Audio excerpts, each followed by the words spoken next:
안녕하세요. 파이팅 홍콩TV입니다. 오늘은 공인중개사 민법 기출문제 풀이를 진행하려고 합니다.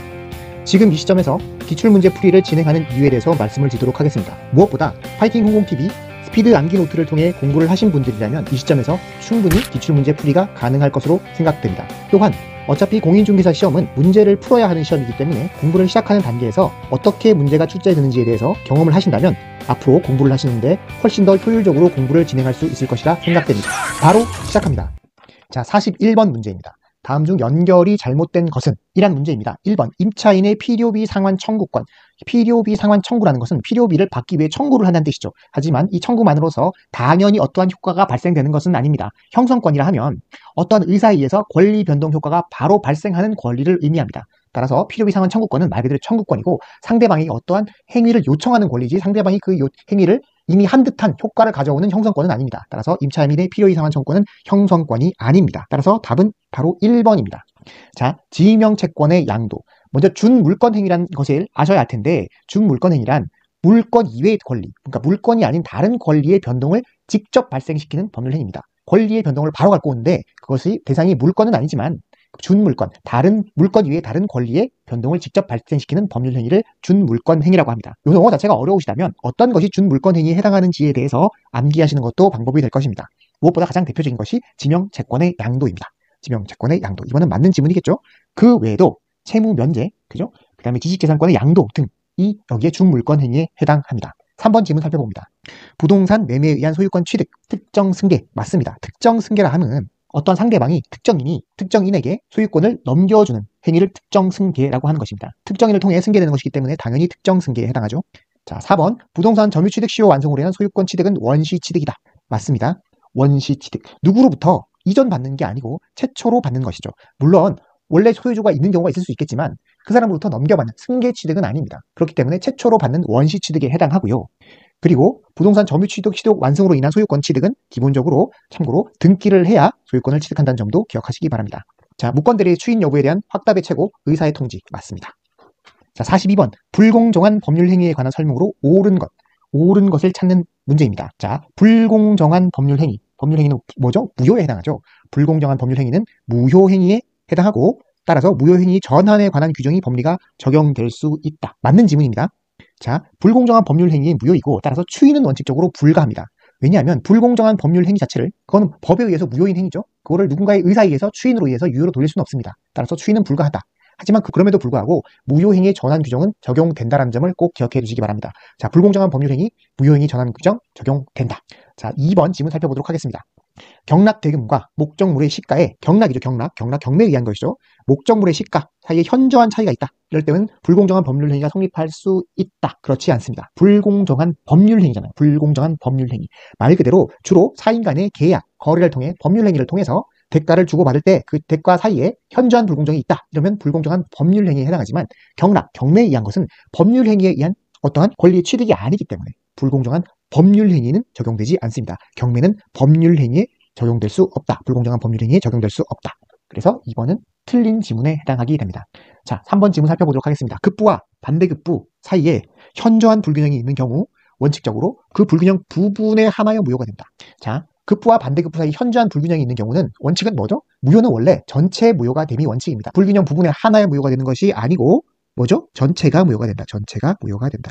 무효가 되게 됩니다. 잘 기억하세요. 불공정한 법률 행위가 있으면 전체의 무효가 해당하고 불균형 부분에 한해서 무효가 되는 것은 아니다. 자, 4번 대리인에 의한 법률 행위에 있어서 궁박과 무경험은 대리인을 기준으로 판단한다. 자, 잘 생각해 보시면 뭔지 아실 겁니다. 자, 대리의 경우 궁박은 본인을 기준으로 합니다. 궁박은 본인 기준. 무경험, 경솔 이들은 대리인 기준이죠. 대리인. 자, 생각해 보시면 됩니다. 궁박한 상황이 누군가가 처해야 되잖아요. 법률 행위가 궁박하게 상황에 처해 있는 사람이 법률 행위 했을 때 그것을 고려해 주는 것이지. 그렇다면 본인이 궁박한 상황에 처해 있어야 하는 것이지. 그래야만 의미가 있겠죠. 대리인이 궁박한 상황에 처해 있다. 아니다. 그건 의미가 없겠죠. 어차피 대리인은 법률형의 효과를 받는 사람이 아니기 때문에 궁박한 상황에 대해서는 고려할 바가 못 된다. 다만 본인이 궁박해야지만 그 궁박의 상황에 대해서 고려할 필요가 있다. 하지만 경솔 무경험은 실제로 대리인이 경험을 통해서 그 법률 행위에 중요한 영향을 미치겠죠. 그렇기 때문에 대리인이 경솔한지 또는 경험이 있는지는 매우 중요한 상황이 됩니다. 따라서 고려해야 된다. 자, 쉽게 궁박은 본인, 무경험, 경솔은 대리인을 기준으로 판단합니다. 자, 5번 계약의 피해 당사자가 급박한 공근 상태에 있었다면 그 상대방에게 폭리 행위의 악의가 없었더라도 불공정한 법률 행위가 성립한다. 자, 문제는 상대방에게 악의가 있냐, 폭리 의사가 있냐 없냐, 폭리행위에 악의가 있냐 없냐가 중요한데 이것이 뭐죠? 불공정한 법률 행위의 요건에 해당합니다. 즉 무슨 말이냐면 급박한 공고 상태에 있는지 없는지를 떠나서 상대방에게 폭리 행위에 악의가 있어야만 불공정한 법률 행위가 성립한다는 뜻입니다. 따라서 답은 1번이 해당합니다. 자, 43번 복대리에 관한 설명으로 틀린 것을 고르는 문제입니다. 자, 첫 번째 1번 복대리인은 행위 능력자임을 요하지 않는다. 맞습니다. 대리인은 행위 능력자임을 요하지 않습니다. 행위 능력자임을 따지는 가장 근본적인 이유는 그 사람에게 법률 효과가 돌아가게 되었을 경우 불리하기 때문이죠. 근데 대리인의 경우는 법률 효과를 대리인이 받는 것이 아니라 본인이 받기 때문에 대리인이 행위 능력자임을 요하는지는 따지지 않습니다. 행위 무능력자여도 상관이 없다. 어차피 법률 효과를 받는 자가 아니기 때문에 행위 무능력자여도 크게 대리인에게 불리할 것은 없다. 행위 무능력자인지 여부는 그 행위자를 보호하기 위한 규정이기 때문에 대리인이 행위 능력자인지 아닌지는 본인과는 무관하죠. 그렇기 때문에 복대리인의 행위 능력자는 요하지 않습니다. 자, 기억하세요. 대리인은 행위 능력자일 필요가 없다. 법률 행위 효과를 받는 당사자가 아니기 때문이죠. 자, 2번 문항. 복대리인은 본인에 대해서 대리인과 동일한 권리 의무가 있습니다. 맞는 문장입니다. 대리인도 복대리인도 모두 본인의 대리인이고 따라서 대리인과 동일한 권리 의무가 본인에게 있습니다. 자, 3번. 법정 대리인은 그 책임으로 복대리인임을 선임할 수가 있다. 맞습니다. 법정 대리인은 그 책임으로 복대리인을 선임할 수가 있습니다. 원래 임의 대리인은 본인이 승낙이 있거나 아니면 부득이한 사유가 있어야지만 복대리인을 선임할 수가 있죠. 하지만 법정 대리인은 그것이 아니라 법에 의해서 정해진 대리인이기 때문에 그 권한 내에서 자유롭게 복대리인을 선임할 수가 있습니다. 다만 부득이한 사유로 선임할 때 선임 감독상의 책임을 진다. 이렇게 생각하시면 될 것 같습니다. 자, 4번. 대리인의 능력에 따라 사업의 성공 여부가 결정되는 사무에 대해 대리권을 수여받은 자는 본인의 묵시적 승낙으로도 복대리인을 선임할 수 있다. 이렇게 되어 있습니다. 자, 성질상 대리인 자신에 의해서 처리가 필요한 경우가 아니라면 통상은 묵시적 승낙이 있는 것으로 봅니다. 원래 임의 대리인은 본인이 승낙이 있거나 부득이한 사유가 있는 경우에 복대리인을 선임할 수가 있는 것인데 대부분의 경우, 즉 그 대리인 자신에 의해서 처리가 반드시 필요한 경우가 아니라면 본인이 그 복대리인의 선임에 대해서 묵시적 승낙이 있는 것으로 보기 때문에 사실상 임의 대리인도 복대리인을 선임할 수 있게 되는 것입니다. 하지만 단서가 있었죠. 자신에 의한 처리가 필요한 경우라면 그러한 묵시적 승낙이 있는 것으로 볼 수 없다. 즉 본인의 승낙이 없이는 복대리인을 선임할 수 없게 되는 것입니다. 그렇다면 대리인의 능력에 따라서 사업의 성공 여부가 결정되는 사무, 이거는 대리인에 의해서 처리가 되어야만 하는 사무인 거죠. 그렇기 때문에 이런 경우에는 복대리인 선임에 대한 묵시적 승낙이 있다고 볼 수 없게 되는 것입니다. 그래서 4번 지문은 틀린 지문이 됩니다. 자, 5번. 대리인의 대리권 소멸 후 선임한 복대리인과 상대방 사이의 법률 행위에도 민법 129조의 표현대리가 성립할 수 있다. 맞는 지문이고요. 대리권 소멸 후 복대리인 선임한 경우 표현대리가 성립합니다. 자, 통정 허위를 기초로 새로운 법률상 이해관계를 맺은 제3자에 해당하는 자를 모두 고른 것은, 자, 통정 허위 표시를 기초로 새로운 법률상 이해관계를 맺은 제3자에 해당하는 자를 모두 고른 것은, 이 말은 이런 제3자들은 모두 보호되는 거죠. 자, 살펴보도록 하겠습니다. 자, 기획, 파산 선고를 받은 가장 채권자의 파산관제인 잘 기억해 두세요. 파산관제인은 웬만하면 그 제3자에 해당합니다. 파산관제인 해당한다. 그 다음에 가장 채무를 보증하고 보증채무를 이행까지 했어요. 이행까지 했으면 구상권을 취득했겠죠? 이런 사람도 제3자에 해당합니다. 디귿 차주와 통정하여 가장 소비자 개혁을 체결한 금융기관부터 그 계약을 인수한 자. 계약을 인수한 자죠. 계약을 인수한다는 대부분 제3자가 아닙니다. 그 계약자의 지위를 그대로 이전한 거기 때문에 제3자가 아닌 거죠. 계약을 인수한 자. 자, 보면 통정 허위에 의해서 형성된 법률관계를 토대로 실질적으로 자신의 행위로 실질적인 이해관계를 맺은 자를 여기에 제3자에 해당한다고 보고 있습니다. 자신의 행위로 실질적인 이해관계를 맺은 자. 자신의 행위.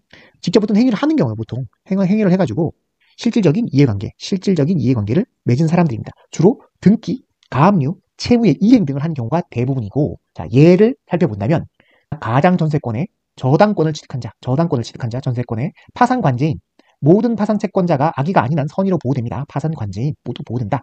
그 다음에 가장 채무를 보증하고 보증채무를 이행한 보증인, 구상권을 취득했기 때문에 구상권을 보호해줘야 되죠. 그렇기 때문에 새로운 이해관계자가 됩니다. 가장 채권을 양수한 자, 가압류한 자도 모두 됩니다. 하지만 가장 채권을 양수한 자, 가압류한 자는 채권을 양수한 자, 가압류한 자이지 어떠한 그 계약관계 자체의 지위, 계약상 지위를 이전받은 자는 아니잖아요. 그죠? 그렇기 때문에 보호되는 제3자에 해당한다. 하지만 계약을 인수한 자는 제3자에 해당하지 않습니다. 그래서 해당하는 것은 기획, 니은이 됩니다. 자, 45번 문제 살펴보도록 하겠습니다. 갑으로부터 갑 소유 X 토지의 매도 대리권을 수여받은 을. 자, 그러면 을이 누구죠? 대리인입니다. 대리인. 갑은 누구죠? 갑은 본인이 되겠죠. 본인으로부터 대리권을 소유받은 을이 갑을 대리하여, 상대방이 누굴까요? 상대방은 병입니다. 병. 그래서 X 토지에 대해서 매매 계약을 체결하였습니다. 틀린 설명을 고르는 것입니다. 틀린 설명 살펴보도록 합니다. 자, 을은 특별한 사정이 없는 한 매매 잔금의 수령 권한을 가진다. 맞는 지문입니다. 자, 대리인은 대리권에 부수하는 의사표시를 수령하는 권한도 가지고 또 매매 계약인 경우는 중도금, 잔금 수령권도 모두 포함합니다. 중도금, 잔금 수령권까지 포함한다. 그렇기 때문에 당연히 1번은 맞는 지문이고요. 자, 2번 살펴봅니다. 을이 채무 불이행이 있는 경우 특별한 사정이 없는 한 을은 매매 계약을 해제할 수 없다. 맞습니다. 자, 잔금 수령권, 부수적인 의사표시를 수정하는 권한도 가지만 해제권은 가지지 않습니다. 자, 을은 기본적으로 계약을 체결할 대리권을 가진 것이죠. 계약을 체결할 대리권. 그렇기 때문에 계약을 체결하라고 대리권을 준 것이지 계약을 해제하거나 깨라고 대리권을 준 것이 아닙니다. 따라서 계약을 원칙적으로는 을은 해제할 수 없습니다. 자, 3번.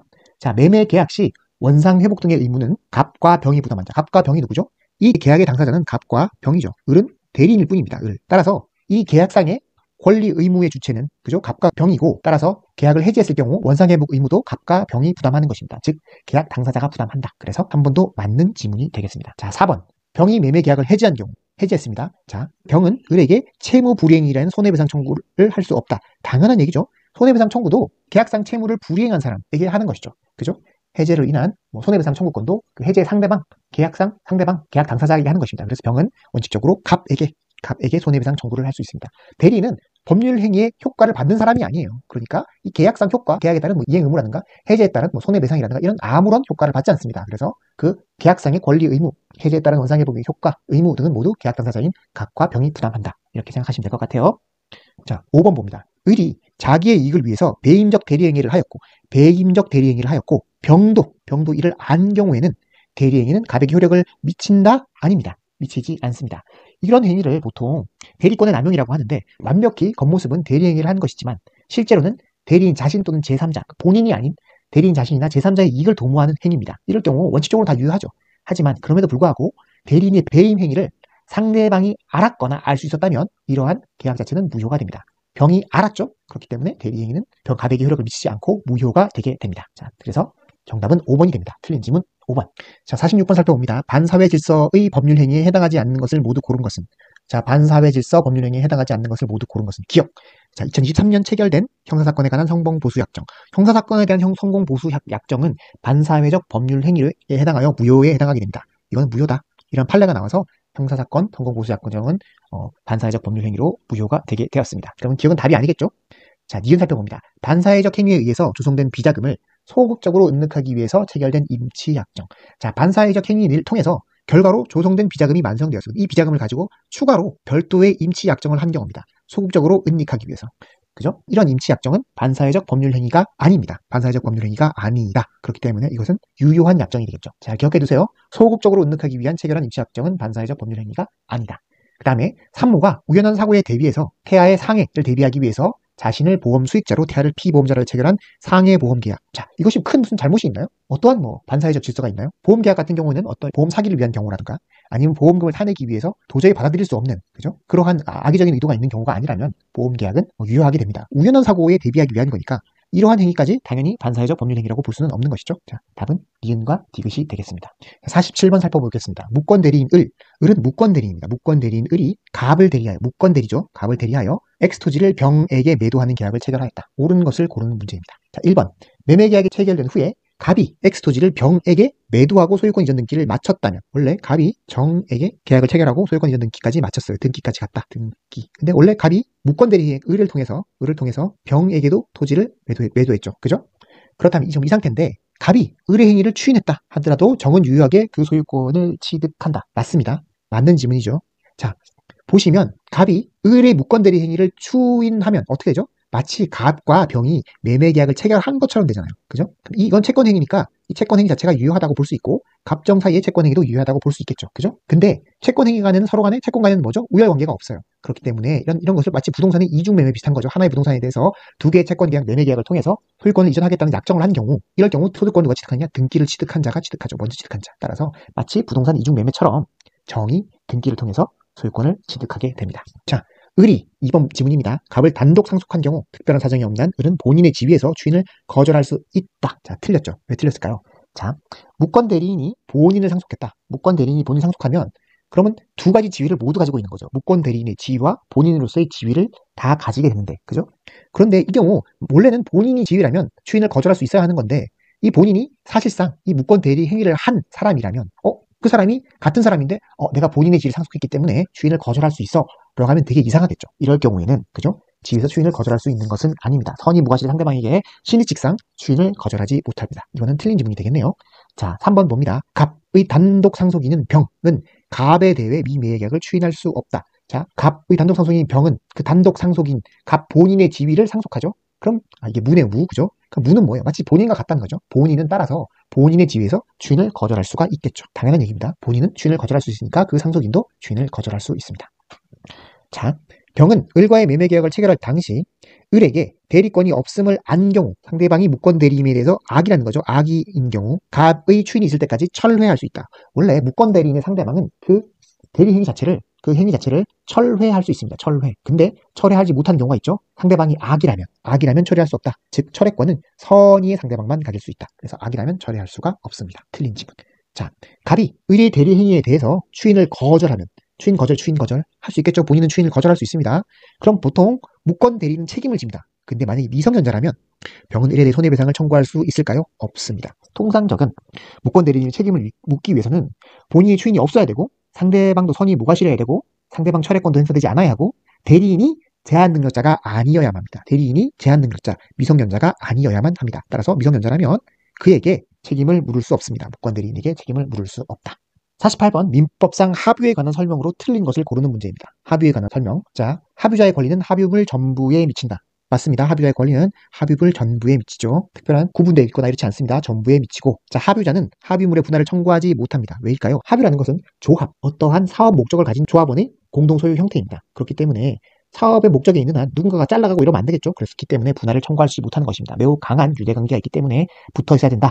처분, 변경, 합유, 마음대로 분할 청구 못한다. 그리고 1인이 사망하면 지위를 승계할까요? 상속인이? 그렇지 않습니다. 합유 지분은 상속되지 않습니다. 특약이 없으면 남유지 합유자들에게 귀속한다. 합유자들에게 귀속한다. 들에게 귀속합니다. 다만 이때 합유자 귀속하기 위해서는 등기는 별도로 필요한 것이죠. 등기는 필요하다. 참고로 등기는 필요하다. 그죠? 합유자에게 귀속한다. 자, 상속인이 합유자의 지위를 승계하면 전혀 모르는 상속인이, 그죠? 이 당사자 간의 인적 구성이 매우 중요한 이러한 관계에 들어오게 되기 때문에 그것이 있으면 안 되죠. 그렇죠? 피상속인과 합유자인 그 피상속인의 예를 들어 상속인은 나머지 합유자와는 전혀 모르는 사람이잖아요. 그렇죠? 그렇기 때문에 그 사람이 함부로 들어와서 합유자가 되게 하면 안 되기 때문에 상속인이 합유자의 지위를 승계하지 않습니다. 자, 합유자의 보존 행위는 당연히 각자가 할 수 있고요. 각자 할 수 있고 전원 동의 없이 합유 지분을 처분하지도 못해요. 뭐라 그랬어요? 아무나 다른 사람이 들어오면 안 된다 그랬죠. 합유 지분도 당연히 마음대로 처분할 수 없다. 합유자 전원의 동의 없이는 합유 지분을 처분할 수 없습니다. 자, 다음은 49번 봅니다. 갑은 허가 받을 것을 전제로 한 토지 거래 허가 구역입니다. 토지 거래 허가 구역 내 자신의 토지에 대해서 을과 매매 계약을 체결하였습니다. 옳은 것을 고르는 문제입니다. 토지 거래 허가 구역 내 토지 거래에 대한 내용이죠. 자, 기획. 갑은 특별한 사정이 없는 한 을의 매매 대금 이행 제공이 있을 때까지 허가 신청 협력 절차를 의무의 이행을 거절할 수 있다. 틀린 질문입니다. 왜 틀렸을까요? 자, 허가 있기 전까지는 계약상 의무 이행을 요구할 수 없습니다. 그렇기 때문에 이행 제공도 요구할 수 없고 이행 제공을 요구할 수 없는데 이행 제공이 없다고 해서 허가 신청 절차 협력을 거절할 수 있다? 말이 안 되죠. 이행 제공이 있을 때까지 할 수 없다. 말이 안 되는 겁니다. 왜냐하면 이행 제공도 요구할 수 없기 때문이죠. 원칙적으로 뭘 요구할 수 있느냐? 허가 신청에 협력할 의무를 구할 수 있습니다. 계약상 의무 이행을 요구할 수 없고요. 그렇기 때문에 의무 불이행 이유로 해제도 불가하고 의무 불이행 이유로 허가 신청 협력 의무 거부도 불가합니다. 그래서 기획은 틀린 지문. 자, 니은 을이 계약금 전액을 지급한 후 이행에 착수하기 전이라면 계약금 배액을 상환하고 해제할 수 있다. 이거는 계약금 해제죠. 계약금 해제는 허가 이전이라도 가능합니다. 계약금 해제는 그죠? 허가 전후 불문 다 가능해요. 다만 계약금 해제를 할 수 있는 일반적인 요건을 충족해야 되는데 그게 뭐죠? 이행에 착수하기 전까지 계약금 전액을 받았다면 배액을 상환하고 해제할 수 있습니다. 맞는 지문이네요. 자, 디귿. 일정 기간 내에 허가를 받기로 약정한 경우 특별한 사정이 없는 한 그 허가를 받지 못하고 약정 기간이 경과하였던 사정만으로도 확정적 무효가 된다. 틀린 지문이고요. 자, 불허가가 나거나 애초에 처음부터 허가를 잠탈할 목적인 경우, 그죠? 당연히 무효인 거죠. 그럴 경우에 무효이고 더해서 쌍방이 허가 신청 협력 의무를 확정적으로 이제 안 할 거야. 이행 거절을 명확히 하는 경우에는 확정적 무효가 됩니다. 그쪽 세 가지 잘 기억해 두시고 단지 언제까지 허가를 받기로 했는데 그 기간까지 못 받았다는 것만으로 당연히 무효가 되는 것은 아닙니다. 왜냐하면 아직까지 허가를 받을 가능성이 남아있는 건데 그거 하지 못했다고 해서 당연히 무효가 된다? 그렇게는 볼 수 없다. 이렇게 생각하셔야 됩니다. 그래서 맞는 질문은 니은, 정답은 2번이 되겠네요. 자, 50번 법률행위 부관에 관한 설명으로 틀린 것을 고르는 문제입니다. 자, 부관, 그죠? 법률행위 부관 주로 뭘 떠올리셔야 되느냐? 조건과 기한을 떠올리시면 됩니다. 자, 조건이 선량한 풍속 기타 사회질서에 위반한 경우 조건만 무효이다. 법률행위는 유효이다. 이 지문이 맞는 지문인가요? 그렇지 않습니다. 틀린 지문이죠. 자, 조건이 불법인 경우 선량한 풍속 기타 사회질서에서 무효라면 법률행위 전체가 무효가 됩니다. 조건만 무효되는 것 아니다. 법률행위 전체가 무효이다. 그죠? 무효. 꼭 기억하세요. 유효 아닙니다. 법률행위 전체가 무효이고 조건만 무효되는 것은 아니고 전체가 무효가 된다. 자, 답은 1번이네요. 자, 2번.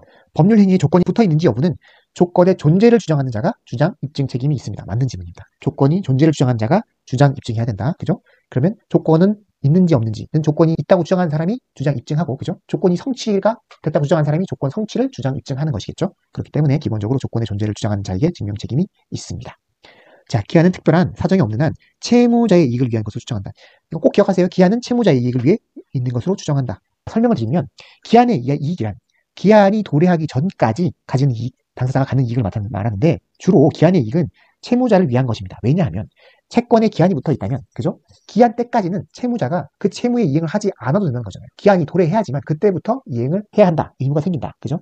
그렇기 때문에 이행기까지 이행하지 않아도 되는 이익을 주게 된다. 그렇게 기억하세요. 그래서 기한의 이익은 채무자를 위해 존재하는 것으로 추정합니다.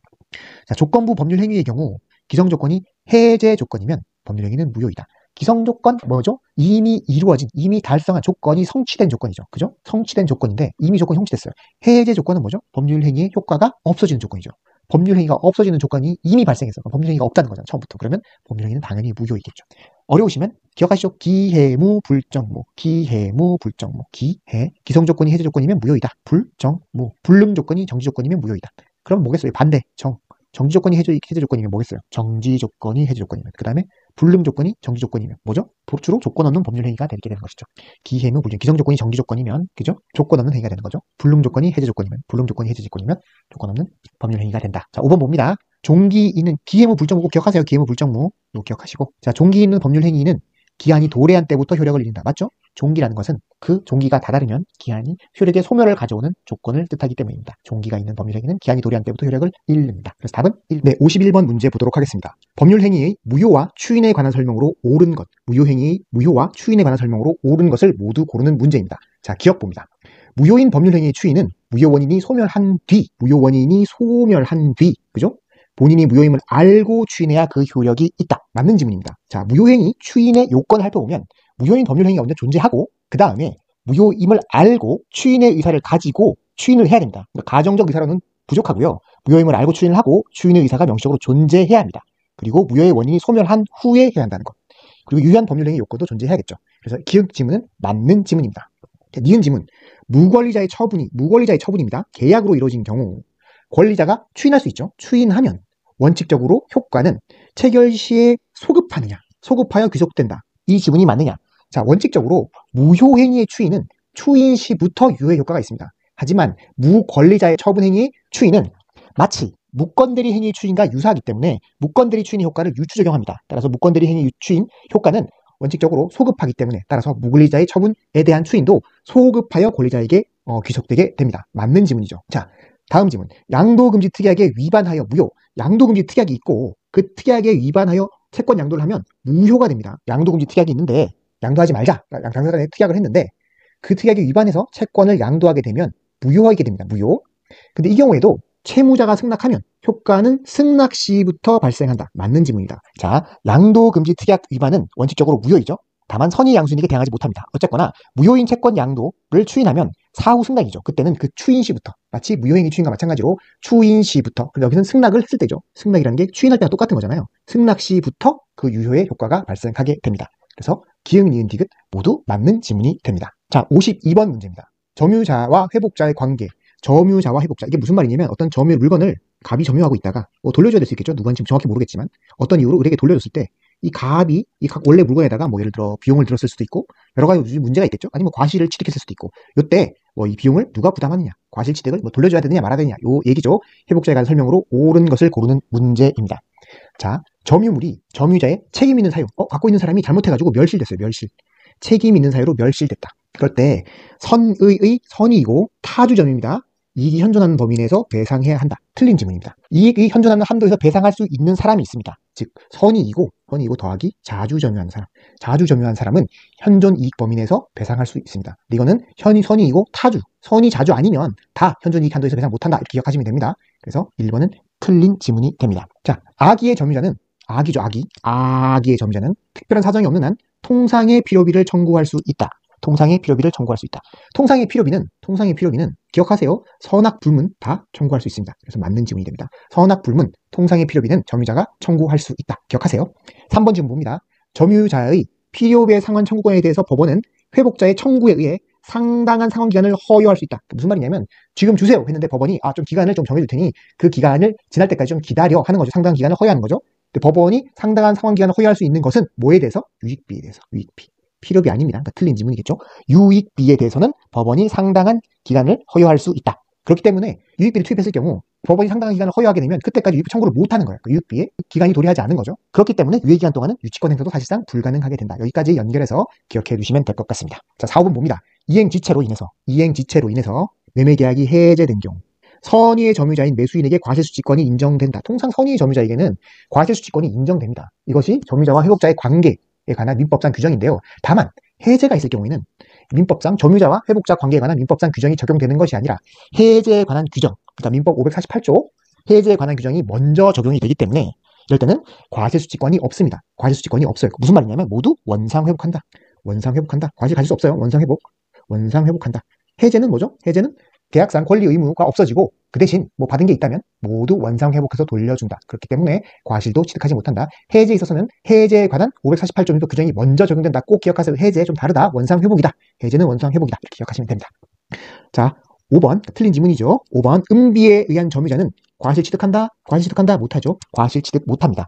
음비의 점유는 악의와 동일하게 봅니다. 그렇기 때문에 당연히 과실 취득권이 없다. 그래서 틀린 지문이 되겠습니다. 정답은 2번입니다. 자, 53번 살펴봅니다. 부동산 소유권, 이전 등기 청구권입니다. 관한 설명으로 옳은 것을 고르는 문제입니다. 자, 교환으로 인해 이전 등기 청구권은 물권적 청구권이다. 물권적 청구권이 뭐죠? 물권적 청구권은 물건이 있는 자가 주장할 수 있는 것이 물권적 청구권이죠. 근데 교환을 했어요. 교환 계약을 했으면 이 사람이 물권자인가요? 아니죠. 물권은 계약이 있으면 이행을 남기죠. 그 다음에 뭐죠? 등기, 교환 계약을 통한 등기를 해야지 그때 넘어와야지 물건이 생기는 겁니다. 소유자가 되는 거죠. 그 전까지는 교환 계약한 사람은 소유권자가 아닙니다. 당연히 물권적 청구권은 청구할 수가 없다. 그죠? 너무나 당연한 문장입니다. 1번 틀린 지문이 되겠습니다. 자, 점유 취득 시효 완성으로 인한 이전 등기 청구권의 양도는 특별한 사정이 없는 한 양도인의 채무자에 대한 통지만으로 대항력이 생기지 않는다.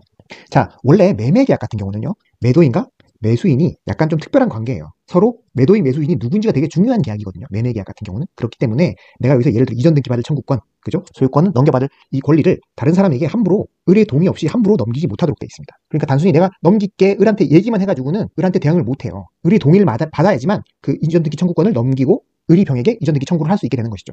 뭐죠? 이건 갑과 을 간의 매매 계약이라는 특수한 상황이 있기 때문인데, 자, 점유 취득 시효 완성은 점유를 취득한 사람이 있고, 그죠? 점유 취득 시효로 완성한 사람이 있고, 그 다음 원래 소유자가 있잖아요. 서로 모를 수도 있어요. 갑이 그냥 나 시효 취득 완성했으니까 나한테 이전 등기해 라는 이전 등기 청구권이 생기죠. 근데 갑과 을 사이에 매매 계약처럼 특수한 관계가 있는 게 아니에요. 그렇기 때문에 을에게 동의 없이 병에게 이전 등기 청구권을 넘길 수가 있습니다. 그렇기 때문에 통지만으로 갑이 을에게 나 병한테 넘겼어 이전 등기 청구권을, 그럼 병이 을한테 나한테 이전 등기해 할 수 있다는 것이죠. 통지만으로 병은 을에게 대항할 수 있다. 그렇기 때문에 2번은 틀린 지문입니다.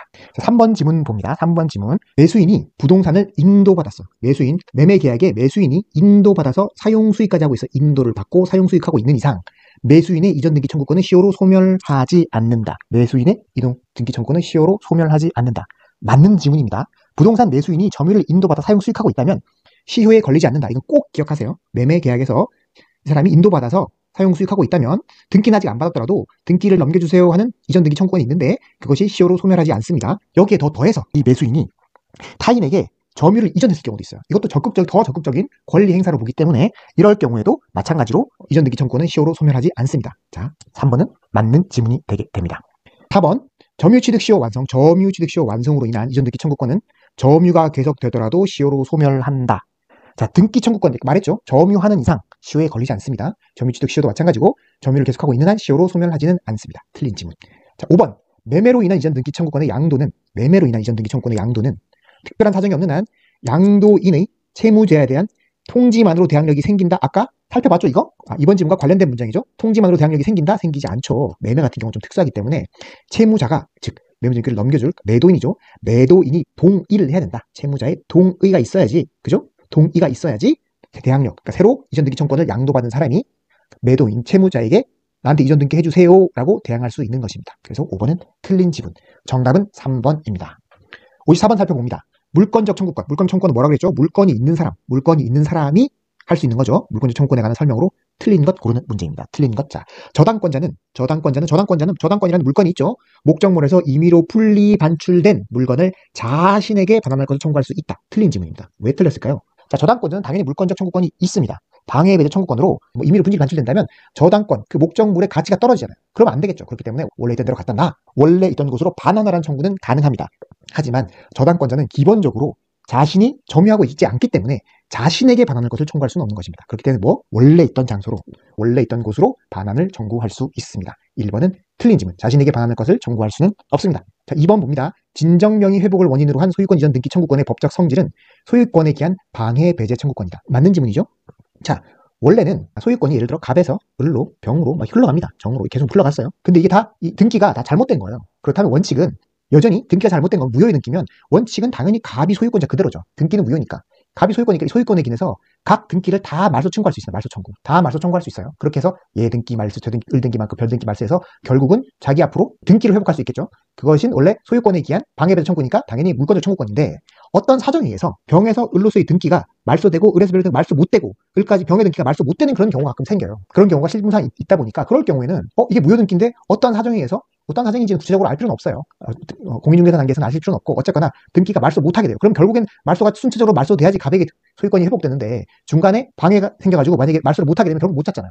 그걸 대비해서 그렇게 다 말소하지 말고 마치 물권적 청구권, 소유권에 기한 방해 배제 청구권인데 마치 말소한 것과 동일한 효과로 바로 정해서 갑으로 바로 소유권을 이전시키는 방법이 있습니다. 그것을 진정명의 회복을 원인으로 한 소유권 이전 등기라고 해요.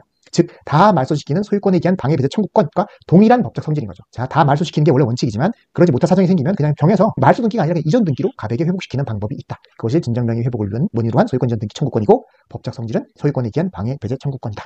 2번 지문 맞는 지문입니다.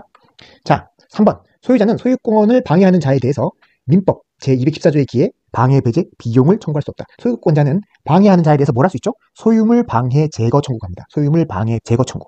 또 방해 염려가 있는 경우에는 예방. 처음에는 소유권 방해 배제, 소유권 방해 제거 청구를 할 수 있고 그 다음에 방해를 하지 마. 예방을 청구할 수 있죠. 그리고 손해가 생길 염려가 있으면 손해 담보도 요구할 수 있어요. 하지만 방해 배제 비용을 청구할 수는 없다. 꼭 기억하세요. 방해 배제 비용을 청구할 수는 없다. 맞는 질문입니다. 자, 4번. 미등기 무허가 건물의 양수인은 소유권에 기한 방해배제 청구권을 선고할 수 없다. 맞죠? 왜? 미등기 무허가 건물 양수인은 소유자가 아니에요. 소유자가 아니잖아요. 어떤 식으로든 양수인이 소유권을 취득하기 위해서 미등기 건물은 처음에 건물을 진 사람은 원시취득으로 소유자가 될 수 있어요. 하지만 등기를 하지 않는 이상 이전을 위해서는 등기가 반드시 필요합니다. 그러니까 이 미등기 건물의 양수인은 원래 매도인이 등기를 해서 그 다음에 이전 등기를 해야지 그 사람이 소유권을 취득할 수 있는 거죠. 그렇지 않다면 소유권 취득할 수 없고 즉 소유자가 아니고 그렇기 때문에 당연히 방해배제 청구권을 청구할 수 없습니다. 자, 5번. 소유권에 기한 방해배제 청구권은 현재 계속되고 있는 방해 원인의 제거를 내용으로 한다. 맞는 질문입니다. 방해 원인의 제거를 내용으로 합니다. 방해 원인의 제거를 내용으로 하는 겁니다. 방해 원인 제거에 해당하는데 근데 방해의 결과 나타나는 손해는 방해배제 청구권 대상이 아니에요. 결과 나타나는 손해는 별도의 손해배상 청구를 통해서 즉 손해배상의 대상이 되는 것이지 방해배제 청구권의 대상은 아니다. 방해배제 청구권은 방해 원인의 제거를 하는 것까지고 그로 인해서 손해가 발생했다면 그건 별도 손해배상 청구를 해야 한다. 자, 어쨌거나 5번은 맞는 질문입니다. 55번. 부동산 점유취득 시효에 관한 설명으로 옳은 것을 고르는 문제입니다. 점유취득 시효는 뭔지 아시겠죠? 공부하신 내용이니까. 자, 그럼 그 대상이 중요한데요. 1번. 국유재산 중 일반 재산이 시효 완성 후 행정재산이 되더라도 시효 완성을 원인으로 한 소유권 이전 등기를 청구할 수 있다라고 되어 있습니다. 아닙니다. 대상은 뭐죠? 원칙적으로 일반 재산이고 잡종재산이라고 해요. 잡종재산. 그러니까 잡종재산이라고 하는데요. 무슨 말이냐면 사적 거래의 대상이 될 수 있는 국유재산입니다. 국유재산 중에 뭐 여러 가지가 있지만 사적 거래에 되는 재산, 그거는 그 사유재산과 크게 차이가 없잖아요. 사적 거래의 대상이 되는 재산은 당연히 점유취득 시효의 대상이 되지만 어쨌거나 시효 완성 후 행정재산이 돼버리면 등기하고 자기 전까지 행정재산이 돼버리면 그때는 이전 등기 청구를 할 수가 없습니다. 그때는 그 대상이 아니게 됩니다. 자, 행정재산이 됐으면 이전 등기 청구를 할 수 없다. 1번은 틀린 지문이네요. 자, 2번 봅니다. 자, 시효 완성했어요. 소유권 보존 등기가 무효예요. 보존 등기가 무효예요. 그 등기 명의는 원칙적으로 시효 완성을 원인으로 한 소유권 이전 등기 청구권의 상대방이 될 수 없다. 자, 시효 완성을 원인으로 한 소유권 이전 등기 청구권의 상대방은 누군지 아세요? 누구가 상대자냐? 즉 소유자를 상대로 시효 완성으로 한 소유권 이전 등기 청구권을 할 수가 있어요. 근데 이 사람이 소유자인 거야? 소유권 보존 등기가 아예 무효예요. 무효라면 그 등기 명의인 자체가 소유자가 아니라는 뜻이죠. 무효인 등기 명의자에게는 청구할 수 없습니다. 무효인 등기 명의자에게는 청구할 수 없다. 기억하세요. 무효인, 소유권 보존 등기가 무효인 등기 명의인은 시효 완성을 원인으로 한 소유권 이전 등기 청구권의 상대방이 될 수 없다. 기억하시기 바랍니다. 자, 3번. 시효 완성 후, 완성이 됐어요. 그 다음에 점유자 명의로 소유권 이전 등기가 경로되기 전에 부동산 소유 명의자는 점유자에게 점유로 인한 부당이득 반환 청구권을 할 수 있을까요? 부당이득 반환 청구. 네가 오랫동안 점유했고 떴기 때문에 나한테 사용료 등을 내 부당이득 반환 청구를 할 수 있을까요? 못합니다. 못하도록 돼 있다는 거 기억하세요. 못합니다. 왜? 등기 명의인은 점유 취득 시효 완성이라는 것은 그죠? 점유 개시 당시로 소급해서 소유권을 취득하게 하는 거예요. 소급해서 소유권을 취득하게 하는 거예요. 소급해서. 그러니까 마치 이 사람이 점유했을 때부터 마치 소유자인 것처럼 만들어줘야 할 의무가 생기는 거죠. 마치 처음부터 점유를 개시했을 때부터 소유자인 것처럼 만들어줘야 할 의무가 있는 사람이 그 점유 당시부터의 부당이득 반환 청구권을 행사할 수 있으면 이상하겠죠. 그렇기 때문에 부당이득 반환 청구는 할 수 없습니다. 자, 4번 봅니다. 미등기 부동산에 대한 시효가 완성된 경우 점유자는 등기 없이도 소유권을 취득한다. 자, 점유 취득 시효의 그죠? 소유권 취득 요건은 뭐냐? 등기를 반드시 해야 됩니다. 등기가 필요해요. 등기를 해야 되기 때문에 등기 없이 소유권을 취득할 수는 없습니다. 이거는 취득 시효 완성도 원시시효로 보지만 원시시효는 보통 등기 없는 경우도 있죠. 근데 이것은 법에 정한 요건이 있는 거예요. 그래서 등기를 해야지만 등기함으로써 소유권을 취득하게 됩니다. 4번은 틀린 지문. 5번 시효 완성 전에 부동산이 압류되면 시효는 중단된다. 자, 시효 완성, 점유 취득 시효 이런 것에 압류, 시효 취득의 진행을 중단시키는 사유가 있는데요. 판례를 잘 생각하셔야 돼요. 명시적으로 재판상 청구, 최고, 가처분 이런 아이들은 가처분 그리고 시효 승인도 있네요. 승인 이런 아이들은 취득시효 중단 사유로 인정한 바가 있습니다. 하지만 압류 감면은 판례에 따르면 취득시효 중단 사유가 아닙니다. 자, 중단되지 않습니다. 정답은 2번이 되겠습니다. 자, 민법상 임대차 계약에 관한 설명으로 틀린 것을 고르는 문제입니다. 임대차 계약에 관한 설명으로 틀린 것을 고르는 문제입니다. 자, 임대인이 목적물을 임대할 권한이 없어도 임대차 계약은 유효하게 성립한다. 임대차 계약은 뭐죠? 채권 계약이에요. 채권 계약입니다. 채권 계약은 뭐죠? 이행을 남기죠. 이행. 나중에 등기를 이전해야죠. 매매 계약 같은 등기, 임대차 계약 같은 경우는 나중에 이행기에 쓸 수 있게 해주면 되는 거예요. 그렇기 때문에 계약할 당시 그 당시에는 내가 그 건물에 대해서 아무런 권한이 없어. 임대할 권한도 없고 소유자도 아니고 아무 권한이 없어도 계약 자체는 유효하게 성립합니다. 나중에 이행기에 어떻게 해서든 임대할 권한을 취득해서 임대를 해주면 되는 거예요. 쓸 수 있게 도와주면 되는 것이기 때문에 계약 당시에는 당연히 임대할 권한이 없어도 유효하게 성립합니다. 나중에 이행기에 못하게 되면 그때는 그냥 채무불이행 책임을 질 뿐입니다. 자, 1번 유효하게 성립한다. 맞는 지문입니다. 자, 임대차 기간을 영구로 정한 임대차 계약 약정은 허용된다. 영구 판례가 나왔기 때문에 영구로 정한 임대차 약정 허용됩니다. 기억하시고요. 자, 임차인은 특별한 사정이 없는 한 자신이 지출한 임차물의 보존에 관한 필요비 금액의 한도에서 차임 지급을 거절할 수 있다. 자, 필요비 지출하면 청구 가능하죠. 임차인은 필요비 지출하면 저출하면 청구가 가능합니다. 그리고 차임에서 그에 상응하는 금액을 거절할 수 있습니다. 그렇기 때문에 이거는 맞는 지문이죠. 자, 4번 임대차가 묵시의 갱신이 된 경우 전 임대차에 대해 제3자가 제공한 담보는 원칙적으로 소멸하지 않는다 돼 있는데요. 틀린 지문입니다. 제3자가 어떻게든 담보를 제공한 경우가 있겠죠. 근데 묵시적 제3자는 전혀 모를 수 있겠죠. 묵시적으로 계약이 갱신된 경우 이 경우에까지 제3자가 제공한 담보가 계속적으로 유지된다라고 그 제3자의 의도를 그렇게 해석할 수는 없잖아요. 그렇게 될까지는 제3자에게 좀 과도한 부담을 주는 것이다. 제3자는 거기까지 의도한 것은 아닐 것이다 라고 보는 거예요. 통상적으로. 그렇기 때문에 원칙적으로 소멸한다. 그렇기 때문에 이건 틀린 지문. 자, 5번 봅니다. 임대차 종료로 인한 임차인의 원상회복 의무. 임차인은 임대차 종료되면 임차 목적물을 원상회복해서 돌려줘야 됩니다.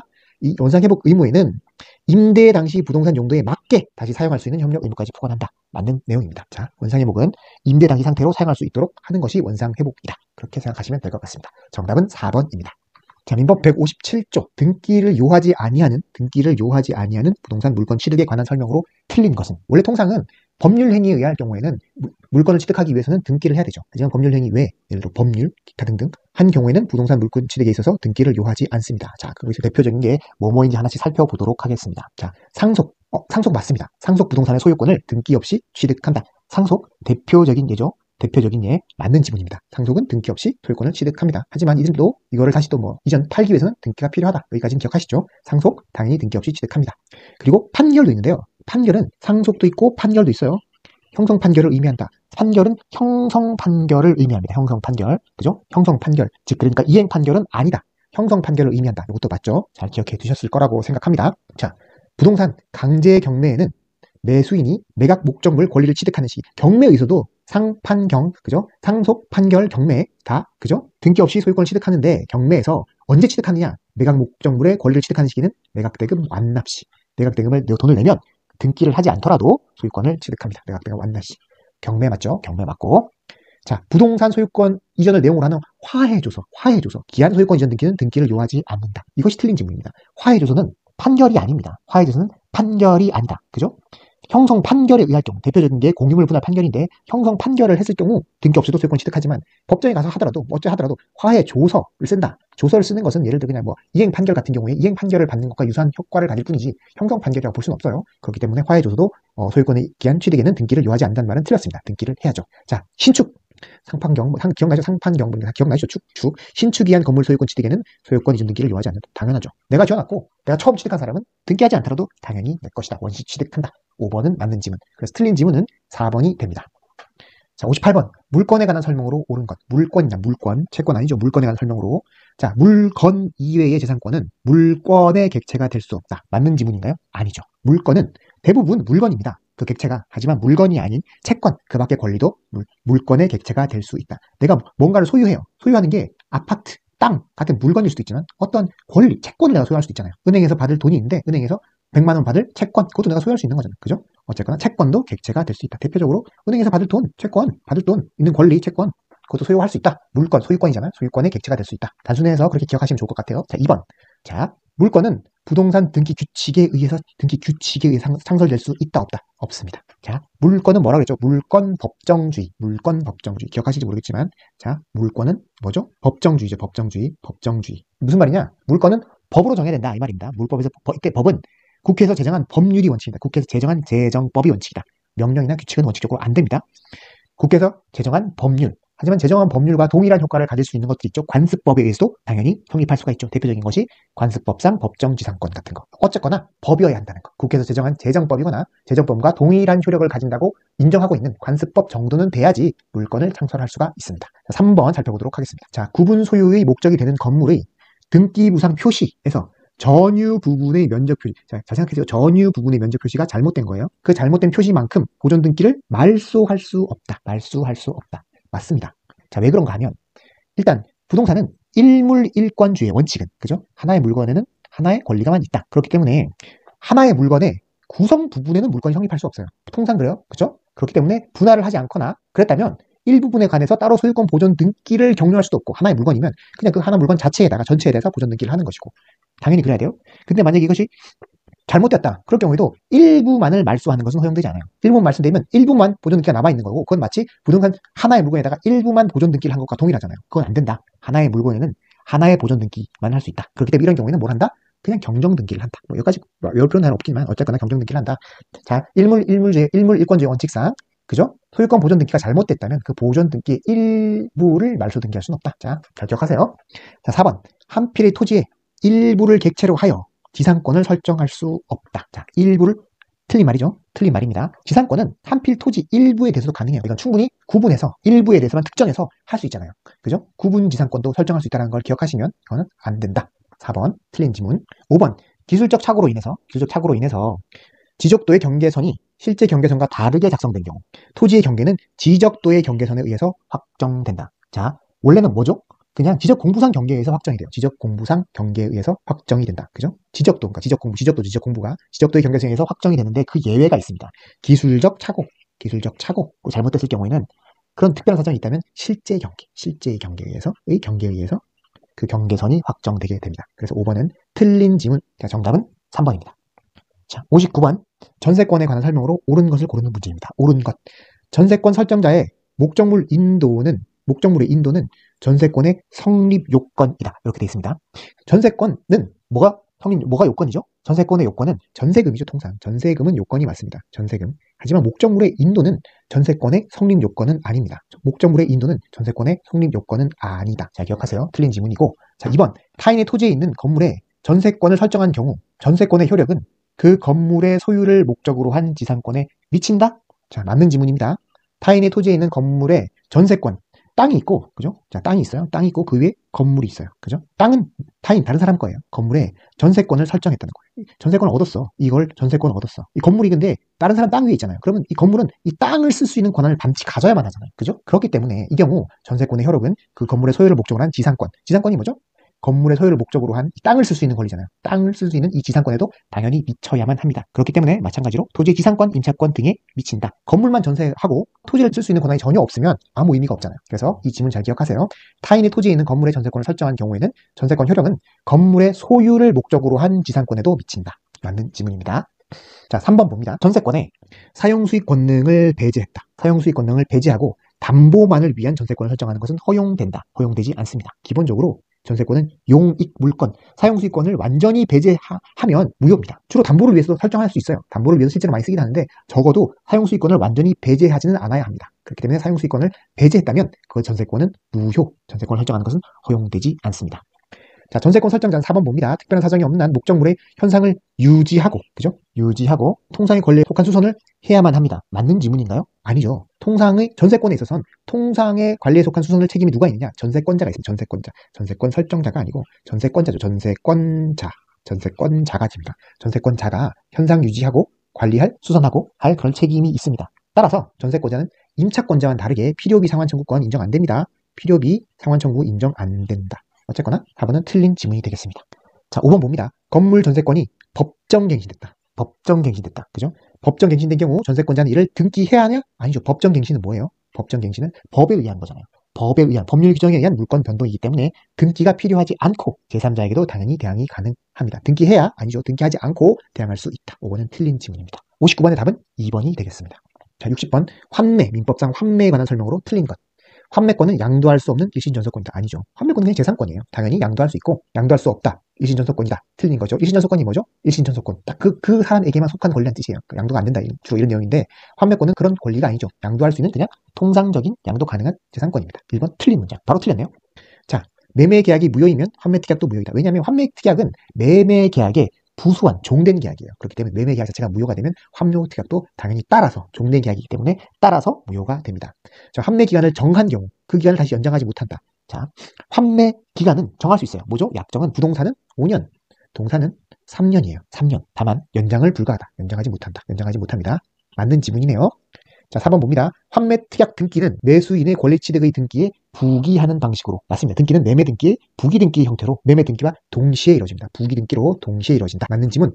자, 환매 특약은 환매 계약과 동시에 해야 된다. 이것이 환매 특약의 요건이에요. 동시에 하지 않으면 그건 아예 자체가 환매 특약이 아닙니다. 환매 특약은 동시에 하는 것이 요건입니다. 자, 정답은 1번입니다. 자, 61번 봅니다. 을은 갑과의 지상권 설정 계약으로 갑 소유의, 자, 소유가 땅 있어요. 이건 누구 소유? 갑 소유. 갑 소유의 X토지죠.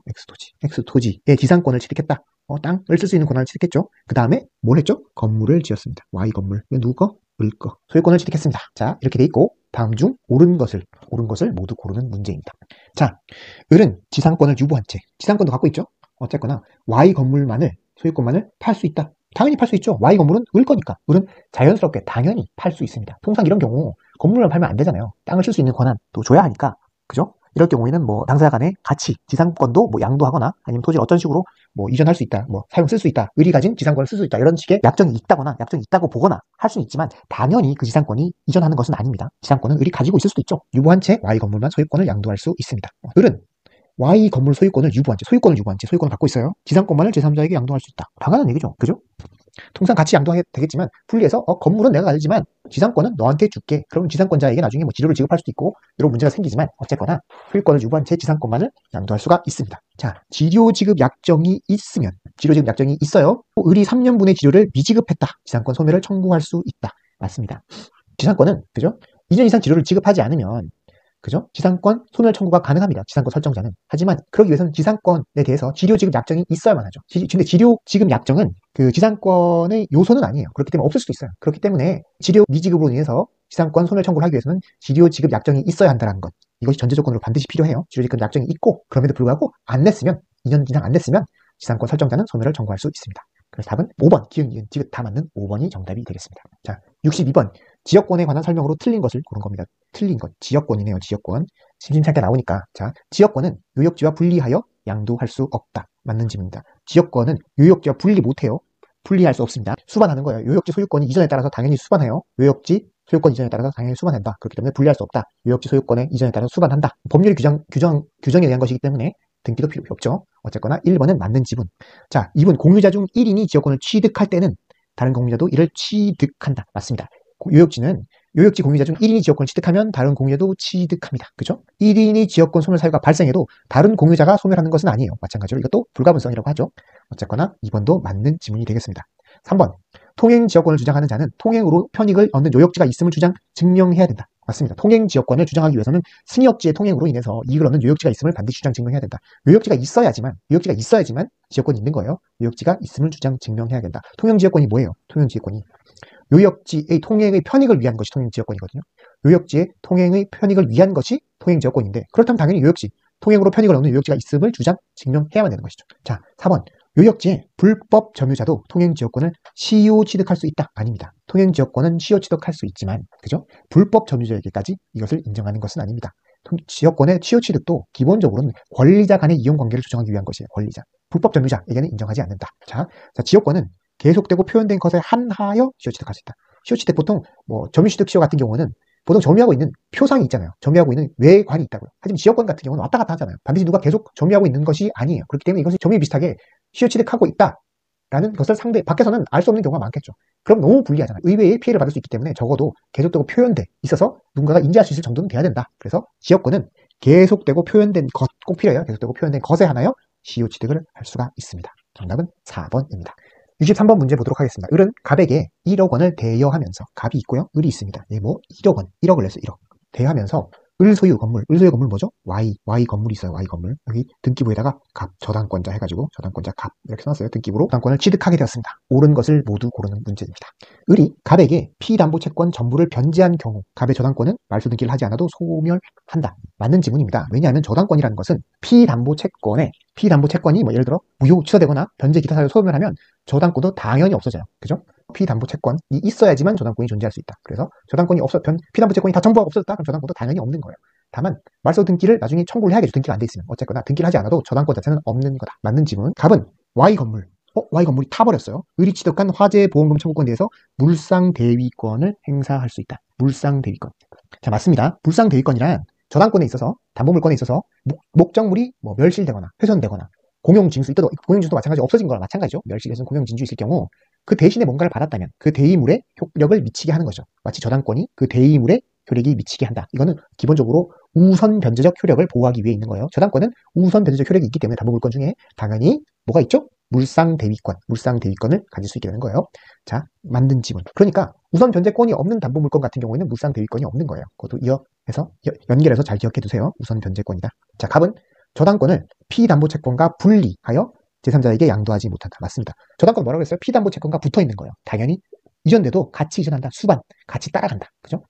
다만 저당권 채권을 특약으로 저당권 수반 안 시키고 채권만 이전시킬 수 있겠죠. 채권만 이전시키면, 그러면 채권만 가버리면 저당권은 뭐죠? 저당권은 없어지는 거겠죠. 그럼 그 채권은 뭐죠? 담보권이 없는 무담보 채권이 된다. 하지만 담보권만 분리해서 양도는 못합니다. 담보권만 분리해서 양도, 피담보 채권이 없는 담보물권은 안 된다. 자, 기흥, 미은, 디귿 다 맞는 지문입니다. 정답은 5번입니다. 자, 64번. 근저당권에 관한 설명으로 틀린 것을 고르는 문제입니다. 틀린 것. 자, 채권 최고에게는 피담보 채무의 이자가 산입이 된다. 맞습니다. 산입되죠. 채권 최고, 피담보 채권 범위는 당사간은 원래 의사로 정하겠지만 그게 정한 바가 없다면 원본, 이자, 위약금, 채무 불이행에 따른 손해배상, 실행 비용 모든 거 다 들어가요. 채권 최고액 범위 안에서는 다 들어간다는 뜻이에요. 채권 최고액은 당연히 채무의 이자도 포함이 됩니다. 2번. 피담보 채무 확정 전에는 채무자, 근저당권에 관한 문제니까 채무자를 변경시킬 수 있다. 맞습니다. 그죠? 자, 근저당권은 피담보 채무에 대한 부종성이 통상의 저당권과 좀 달리 완화되어 있는 형태예요. 그래서 피담보 채무 확정되기가 전이라면 채무의 범위나 또는 채무자를 변경할 수가 있습니다. 2번도 맞는 지문입니다. 자, 근저당권자가 피담보 채무의 불이행을 이유로 경매 신청했어요. 경매 신청할 수 있겠죠? 신청한 경우 특별한 사정이 없는 한 채무액은 그 신청 시에 확정된다. 이건 뭐죠? 근저당권자, 경매 신청을 한 근저당권자잖아요. 한 근저당권자. 이럴 때는 피담보 채무액은 신청 시에 확정된다. 나중에 구분해서 기억하셔야 될 게 뭐가 있냐면, 근저당권자 경매 신청하는데 그보다 선순위에 있는 근저당권자가 있을 수 있어요. 그 사람도 피담보 채무액이 확정돼야 되잖아요. 이 사람은 그러니까 후순위, 신청한 근저당권자가 그 신청 시에 확정되지 않아요. 그거보다 더 시점에 확정이 되어야지 선순위 저당권자의 담보 물건을 오랫동안 유지하고 쓸 수 있는 그 권리를 보호해줘야 되잖아요. 그렇기 때문에 그 사람은 신청 시에 확정 안 되지만 근저당권자가 신청하면 그 신청 시에 확정이 된다라는 건 기억하시면 됩니다. 이게 기본이에요. 확정된다. 3번. 물상보증인은 채권 채액을 초과하는 부분에 채권액까지 변제할 의무를 부담한다? 아닙니다. 물상보증인이 근저당권을 자기 땅에 근저당권을 설정해 둘 때는 그 의사가 명확해요. 난 딴 건 모르겠고 이 채권 최고액까지만 그죠? 내가 부담한다. 그렇기 때문에 물상 보증인은 채권 최고액이 넘는 경우 물상 보증인은 채권 최고액까지만 변제하고 소멸 청구가 가능하다. 왜? 이거는 채무자의 땅이 아니잖아요. 물상 보증인의 어쨌건 담보 물건이니까 내 거니까 난 여기까지만 하고 그다음부터는 모르겠어. 그러니까 저당권 말소시켜줘 할 수 있다는 거예요. 하지만 채무자가 자기 땅에 저당권을 설정할 경우에 채무자는 채무액 전액에 대해서 변제하고 소멸 청구를 해야 돼요.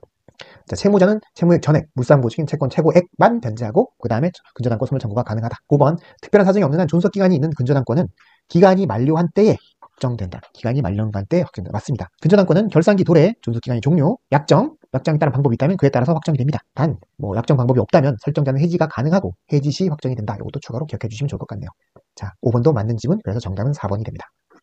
자, 65번. 저당권에 관한 설명으로 옳은 것을 고르는 문제입니다. 옳은 것. 전세권은 저당권의 객체가 될 수 없다. 아닙니다. 전세권도 저당권의 객체가 될 수 있습니다. 그죠? 기본적으로 틀린 지문. 전세권도 어쨌거나 권리 등기할 수 있잖아요. 거기 등기하면 저당권의 목적 객체가 될 수가 있습니다. 자, 이번 저당권 설정은 권리의 이전적 승계에 해당한다. 이전적 승계는 뭐죠? 똑같은 것을 똑같이 그대로 앞사람으로부터 이전에 넘겨받는 거예요. 그 이전적 승계죠. 근데 저당권은 뭐죠? 저당권 설정자는 저당권이 없어요. 그 사람으로부터 뭔가를 새로 만들어서 내가 넘겨받는 거죠. 저당권자가. 그죠? 이 사람은 저당권자는 설정자는 저당권이 없어요. 앞사람이 갖고 있는 것을 그대로 받는 게 아니라 뭔가 만들어서 설정적으로 만들어 오는 거잖아요. 그래서 설정적 승계에 해당합니다. 이전적 승계가 아니다. 이전적 승계는 앞에 걸 똑같은 걸 그대로 갖고 있는 거예요. 이전적 승계가 되려면 앞에 사람 저당권을 내가 그대로 이전받으면 그건 이 저당권의 이전적 승계가 되겠죠. 하지만 설정은 이전적 승계가 아니다. 저당권이 최초로 만들어지는 것이기 때문입니다. 자, 3번. 민법 365조에 따라 토지와 건물의 일괄 경매를 청구한 토지의 저당권자는 건물의 경매 대가에서 우선 변제를 받을 수가 있습니까? 없습니다. 자, 토지 저당권 설정한 다음에 설정자가 그 위에 건물을 지을 수도 있잖아요. 그럴 경우 토지 저당권자가 앞에 위에 건물이 있는 토지는 그 담보 가치가 떨어질 수도 있어요. 그렇기 때문에 건물도 함께 경매를 신청하면 한 사람한테 같이 그냥 경매가 일괄 넘어가겠죠. 그럼 토지의 가치도 온전히 받을 수가 있다. 그죠? 그럴 경우에 그 토지 저당권자에게 일괄 경매 청구권이 있습니다. 하지만 이 사람에게 건물 경매 대금에서 우선 변제를 받을 수는 없습니다. 자, 3번은 틀린 지문이 됩니다. 자, 건물 건축 개시 전에 나대지에 저당권이 설정됐다. 나대지에 저당권이 설정될 당시 저당권자가 그 토지 소유자의 건물 건축에 동의했다. 동의. 그리고 임의 경매로 인한 법정지상권은 성립하지 않는다. 자, 임의 경매로 인한 법정지상권의 요건이 뭐냐면 저당권 설정 당시에 건물이 존재하고 토지와 건물이 설정 당시 이미 건물이 있고 토지와 건물이 뭐죠? 둘 다 동일인에게 속해 있어야 돼요. 동일인에게 속해 있어야지. 그래서 그렇게 있다가 나중에 경매로 인해서 소유자가 달라질 경우에 건물에 대한 법정지상권이 있다. 그게 법정지상권이거든요. 요건이 동일인 소유인 토지와 건물이 있어야 되는 거죠. 근데 이건 나대지 설정 당시에 건물 자체가 없잖아요. 그러면 법정지상권의 성립 요건에 해당하지 않는다. 나중에 동의했더라도 그건 중요하지 않다. 요건에 안 맞으면 없다. 그래서 이거는 성립하지 않는다. 맞는 지문이 되겠습니다. 5번. 저당물의 소유권을 취득한 제3자는 저당물의 보존을 위해 필요비를 지출하더라도 특별한 사정이 없는 한 경매대가에서 우선 상환을 받을 수가 없다. 틀린 지문이다. 우선 상환 받을 수 있습니다. 저당권 설정 후 저당권이 돼 있다고 해서 그 소유자가 그 건물을 팔 수 없는 건 아니잖아요. 저당물을 팔아가지고 제3자가 취득할 수 있겠죠. 취득한 한 사람이 그 사람이 필요비, 윗비를 지출할 수 있잖아요. 어쨌거나 필요비를 지출하면 그때는 특별한 사정이 없는 한 경매대가에서 우선 상환을 받을 수가 있습니다. 자, 5번은 틀린 지문. 정답은 4번이 됩니다. 66번 살펴봅니다. 민법상 유치권에 관한 설명으로 틀린 것을 고르는 문제입니다. 자, 유치권은 유치물에 대한 경매권이 있다, 없다? 있습니다. 유치권은 경매 청구권은 있습니다. 단, 우선 변제권은 없습니다. 우선 변제권은 없다. 우선 변제권은 없지만 경매 청구권은 있다. 자, 유치권 발생을 발제하는 특약은 무효이다? 아니죠. 자, 유치권 발생 요건이 뭐죠? 변견 전부 기억하시나요? 변견 전부. 변제기가 도래해야 되고, 일단. 그 다음에 결련관계 채권이어야 한다. 그 다음에 점유를 하고 있어야겠죠? 마지막으로 배제 특약의 부존재. 그러니까 배제 특약이 있으면 유채권이 성립하지 못한다. 그 말은 배제 특약이 유효하다는 뜻이죠. 그렇기 때문에 유치권 발생을 배제하는 특약은 무효이다는 틀린 지문이 됩니다. 자, 3번. 건물 신축 공사를 도급받은 수급인이 사회통념상 독립한 건물이 되지 못한이에요. 정착물을 토지에 설치했다. 독립한 건물이 못 됐어요. 그럼 토지에 정착물이겠죠. 공사가 중단됐어요. 토지에 대해서 유치권을 행사할 수 있다? 토지에 대해서 이 사람이 뭘 했죠? 토지와는 아무 상관없는 사람이잖아요. 그죠? 건물을 예를 들어 만들었다. 그럼 건물을 해가지고 유치권을 성립할 수 있겠죠. 근데 건물도 아니고 건물이 완성되지도 않았어. 독립한 건물도 아니고 그런 상태에서 토지에 대한 유치권은 당연히 행사할 수 없겠죠. 당연히 그 토지는 유치권의 행사 대상이 될 수 없습니다. 자, 유치권은 피담보채권 변제기가 도래하지 않으면 이거 맞는 지문이네요. 행사할 수 없다. 맞는 지문이네요. 자, 유치권은 피담보채권의 변제기가 도래하지 않으면 성립할 수 없다. 유치권의 성립 요건이죠. 변제기 도래죠. 도래하지 않으면 성립할 수 없다. 맞는 지문입니다. 자, 5번 유치권자는 선량한 관리자의 주의로 유치물을 점유해야 한다. 맞습니다. 선량한 관리자의 주의로 유치물을 점유해야만 합니다. 성관주의 의무 있다. 성관주의 의무 있다. 성관주의 의무를 해태해서 위반하면 유치권 소멸 청구가 가능하다. 여기까지 기억하셔야 합니다. 자, 66번의 정답은 2번이 됩니다. 자, 67번 살펴봅니다. 갑은 그 소유의 토지를 을에게 매도하면서 갑의 병에 대한 채무를 변제를 위해 을이 그 대금 전액을 병에게 지급하기로 하는 제3자를 위한 계약을 체결하였다. 병도 을에 대해서 수익의 의사표시를 하였다. 설명 중 틀린 것을 이런 얘기죠. 자, 갑이 있어요. 을에게 토지를 팔았어요. 그러니까 원래 원칙은 을이 병에게 대금을 줘야 되잖아요. 갑에게 줘야 되잖아요. 갑에게 안 주고 대신에 병에게 대금을 준다. 이렇게 하기로 한 거예요. 그럼 병은 뭐죠? 을로부터 돈을 받는 사람이잖아요. 제3자. 그래서 이거는 갑이 을로부터 매매 대금을 받는 것이 아니라 제3자인 병에게 받게 하는 제3자를 위한 계약이 되는 것이죠. 제3자를 위한 계약을 체결하였다. 이해하셨죠? 자, 틀린 것 고르는 문제 살펴봅니다. 자, 을은 갑과 병 사이 채무 부전자의 항변으로 을에게 대항할 수 없다. 그죠? 맞는 지문입니다. 을이 갑에게 대항할 수 있는 건 뭐예요? 갑과 을 사이의 계약상 항변으로 갑과 을 사이의 계약상 항변으로 대항할 수 있는 것이 갑과 병 사이에 무슨 일이 있는지 을은 알 바 아니에요. 전혀 알 바 아니죠. 그죠? 이걸 갑과 병의 관계를 원인 관계라고 하는데, 그죠? 기본 관계에 영향을 줄 수가 없어요. 대가 관계 문제로, 그죠? 기본 관계상의 의무무행을 거절할 수 없다. 갑을 사이의 계약상 항변이 가는 거지, 갑과 병 사이에 무슨 일인지 을은 신경 쓸 바가 아니다. 이렇게 기억하세요. 그렇겠죠? 모양이. 자, 을은 을의 채무, 자, 병은 병이네요. 병은 을의 채무 불이행을 이유로 갑과 을 사이의 계약을 해제할 수 없다. 맞죠? 계약의 해제권 누가 있죠? 계약을 체결한 자, 계약 당사자만이 가지는 거예요. 그렇기 때문에 병은 계약 해제를 할 수 있는 권한이 애초에 없어요. 을이 채무 불이행을 하든지 말든지 간에 병은 계약 해제를 할 수 있는 계약 당사자가 아니기 때문에 해제할 수 없다. 2번 맞는 지문입니다. 3번 을이 갑의 채무 불이행을 이유로 계약을 해제했어요. 해제할 수 있죠. 해제한 경우 특별한 사정이 없는 한 을은 이미 발생한 급부의 반환을 병에게 청구할 수 있다? 틀렸죠. 자, 계약은 우연히 을이 병에게 대금을 지불하는 것이지만, 그죠? 계약이 해제되면 계약상의 이행 청구나 계약상 해제로 인한 원상 회복이나 이 모든 것은 계약 당사자 간에 하는 거예요. 계약 당사자. 을은 계약 당사자가 아니다. 당연히 을에게 청구할 수 없고 갑에게 청구할 수 있을 뿐입니다. 3번은 틀린 지문입니다. 자, 갑이 을의 채무 불이행을 이유로 계약을 해제할 수 있죠. 채무 불이행하면 해제할 수 있잖아요. 해제권은 당사자 갑을 다 갖고 있어요. 해제하게 되면, 자, 병은 을에게 채무 불이행으로 인해 자신이 입은 손해배상을 청구할 수 있다. 이건 맞습니다. 왜냐하면 낙약자가 의무 불이행해가지고 요약자가 해제하는 건가, 병이죠. 요약자가 해제한 경우, 그죠? 수익의 의사 표시 후에 수익자는 그 상대방 낙약자에게 손해배상 청구가 가능합니다. 아시겠죠? 낙약자의 의무 불이행으로 인해서 요약자가 해제한 경우, 그러니까 을이 의무 불이행으로 갑이 해제하게 되면 병은 수익의 의사 표시를 했기 때문에 을에게 손해배상 청구가 가능하다. 이렇게 되어 있습니다. 자, 맞는 지문. 갑은 병의 동의 없이 을에게 채무 불이행을 이유로 계약을 해제할 수 있다. 병의 동의 없이. 갑과 을은 상대방이 채무 불이행을 하면 당연히 그 이유로 계약을 해제할 수 있습니다. 이때 수익자의 동의가 필요하지는 않습니다. 수익자의 동의는 필요하지 않다. 수익자는 계약 당사자는 아니기 때문이죠. 기본적으로 해제할 수 있다. 틀린 질문은 3번입니다. 68번 살펴봅니다. 갑과 을은 갑 소유의 엑스토지에 대해서 계약을 체결을 했어요. 그 후 갑의 채무인 소유권 이전 등기 의무가 이행이 불가능하게 됐어요. 그러니까 매도인의 소유권 이전 등기 의무가 불가능하게 되었어요. 그러니까 불능이 되었단 말이죠. 이 중에 옳은 것을 모두 고르는 문제입니다. 자, 매도인이 채무가 쌍방의 귀책 사유 없이 누구의 잘못도 아니에요. 불능이 된 경우 이미 대금을 지급한 을은 그 대금을 부당이득 반환 법리에 따라서 반환 청구를 할 수 있다. 맞습니다. 자, 쌍방 책임 없이 이행 불능이 됐다면 이걸 흔히 말해서 위험 부담이라고 하죠. 위험 부담 법리. 이행 불능된 채무자는 그러니까 예를 들어 이행 불능된 사안에서는 매도인의 이전 등기 의무가 불능이 되었기 때문에 그 매도인은, 그죠? 그 반대급부, 상대방한테 대금 달라 소리를 못한다. 이 반대급부에 대해서 달라 할 수 없다. 그래서 반대급부에 대한 위험을 채무자가 진다. 매도인이 진다. 그래서 채무자 위험 부담이라고 해요. 반대급부에 대한 위험. 그러니까 내가 반대급부에 대해서 달라고 할 수 없기 때문에 그 위험은 채무자가 지는 거예요. 채무자 위험 부담. 반대급부 할 수 없다. 근데 만약 이미 받았더라면 그 상대방은 대금을 돌려달라고 할 수 있겠죠. 반환해야 된다. 이때 부당이득 법리에 따라서 반환 청구를 할 수가 있겠죠. 매수인은 너 못 주면 내 돈 돌려줘. 이렇게 할 수 있다. 지극히 상식적인 얘기죠. 자, 니은 갑의 채무가 을의 귀책 사유로 불능이 된 경우, 아무 쌍방의 귀책 사유 없이 불능이 된 것이 아니라 을의 귀책 사유, 을이 잘못했어요. 그러면 갑은 을에게 대금 지급을 청구할 수 있다. 당연하죠. 그죠? 자, 채권자. 사안에서는 매수인이에요. 채권. 뭐에 대한 채권이냐? 이전 등기를 받을 수 있는 권한을 가진 자. 그러니까 매수인이죠.